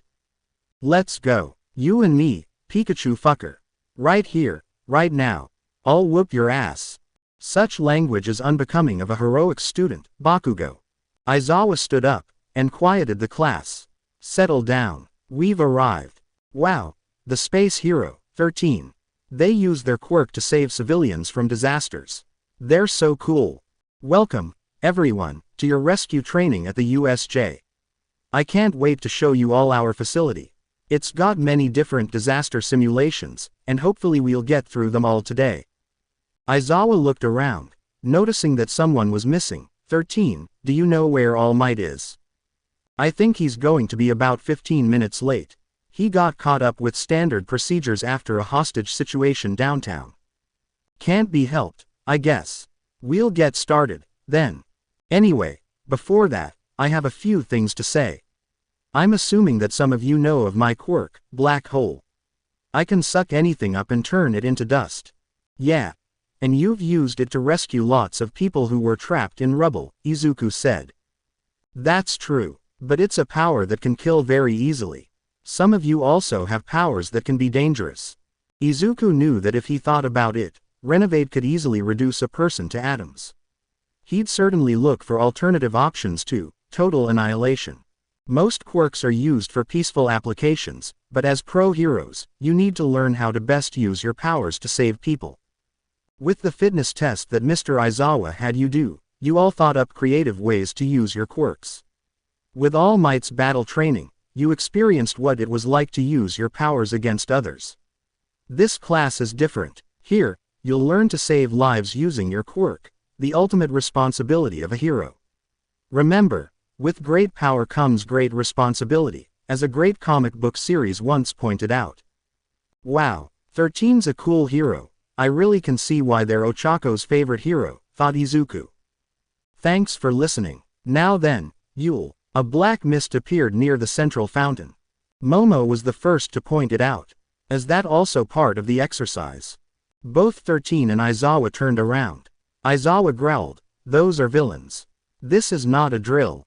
Stay back everyone, this isn't your fight. See if you can get a help signal out to any pro." As he was speaking, several more villains popped up out of the black cloud. It was ominous and more than slightly creepy with how it spread out, like a pile of goo.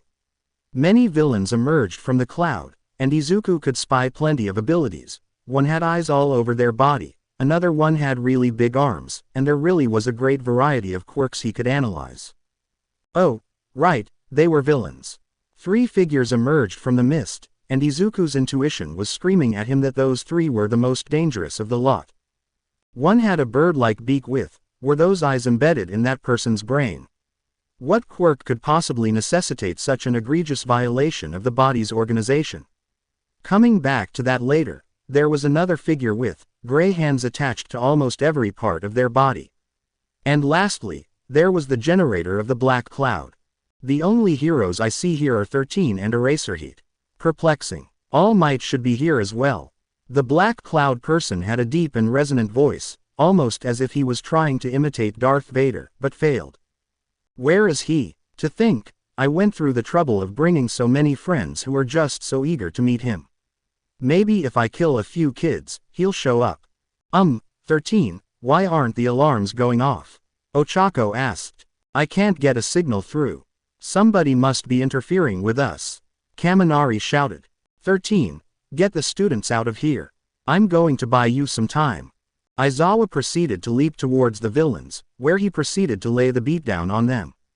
Roger. Everyone, form up on me, and let's get out of here. They proceeded to run at a dead sprint towards the entrance, but unfortunately, the cloud guy managed to teleport to them before they could get away. No escaping for you. We are the League of Villains. I know it's impolite, but we decided to invite ourselves into this haven of justice to say hello. Isn't it a fitting place for All Might to take his last breath? Did they know about All Might's injury? If so, that's probably why they attacked here and now. And the press, they must have used it as a cover-up to get data on how to infiltrate the USJ. Survive this, Izuku theorized later. I believe he was supposed to be here today, and yet, I see no sign of him. There must have been a change in plans we could not have foreseen. Ah well, in the end, I suppose it doesn't matter. I still have a role to play. Here, 13 opened up a finger cap, and prepared to attack Kurogiri. But Bakugo and Eijiro got there first. A noble attempt. You really live up to your school's reputation. But you should be more careful, children, otherwise someone might get hurt. I'll scatter you across this facility to meet my comrades, and your deaths. The black mist enveloped them, and Izuku fell. When his vision finally cleared, he found himself falling towards an urban rescue setting, with wind blasting from all directions, and a complete deluge of rain pattering the ground. He quickly reached out to one of the buildings, and used his quirk to grab himself using the building's material. He slowly decelerated his fall, until he'd reached the ground. He returned the building to its normal shape, and walked away. It's pretty rainy and dark, he thought. I guess it helps me stay away from the villains. I don't think the villains have split apart, there's too many ways for that to go wrong. There are about 7 or 8 different zones, so there are about 2 or 3 students per zone, and definitely more villains than students. I shouldn't try to engage with the villains unless I find some other classmates. Now, if I was another hero student, where would I be? He decided to duck into a nearby alleyway before anybody caught him unawares. He started exploring, periodically making sure nobody was following him by looking over his shoulder periodically, and taking a few random turns here and there. After a few minutes of walking, he heard the sound of fighting. Fighting. That means villains and hero students. Gotta join them, maybe execute a sneak attack on the villains. I'll assess the situation when I get there. Well, he hoped that was enough to proceed. He carefully picked his way through the streets towards the sound of fighting. Once he got to a large, open street, he noticed that about 30 villains were approaching, Ochako and Momo. They'd taken out 10 villains, and were trying to retreat. Remember, everyone, 10 million yen to each of us for each student's head. Well, that certainly put things into perspective. The villains wouldn't let Ochako and Momo disengage, so, maybe he should make an opportunity for them to do that and strategize. What would be a good distraction? A building falling? No, too much potential for collateral. What about a sinkhole? Not his best option, but he'd take it.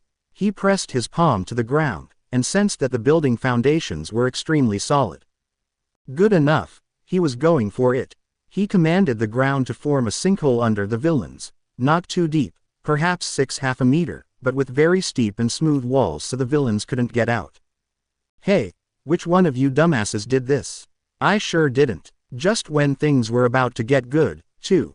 It must have been Aoi, that shitstain can't tell left from right. Hey, I didn't do anything, you guys have got it all wrong. Alright, guys, wait please, no AAAAAAGGH. Izuku ignored the villains, and ran over to Ochako and Momo. Are you all right? Momo nodded. We are unharmed. Ochako floated us down safely from that mist portal. Shall we proceed to the exit? Yeah, that definitely sounds good. What about the villains?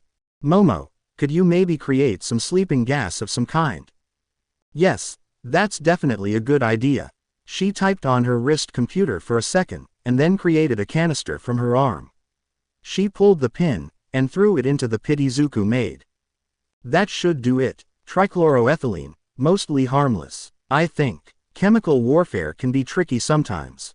I'm not a trained anesthesiologist, so I wonder if I got the dosage right. Perhaps I went a bit low. Both Izuku and Ochako knew what the other was thinking. Momo is scary. Ochako got over her shock more. Momo. I hate to be the one asking, but isn't that some kind of war crime? No, I said chemical warfare somewhat jokingly, as trichloroethylene is a non-flammable, and hopefully non-toxic anesthetic. Quote. Momo looked up at both of them. What now? I suppose we could head to the central plaza. If that's agreeable with the two of you, we could attempt to stall for time until the other heroes arrive. Izuku frowned. Did either of you hear what 13 said to Mr. Aizawa in the beginning of class?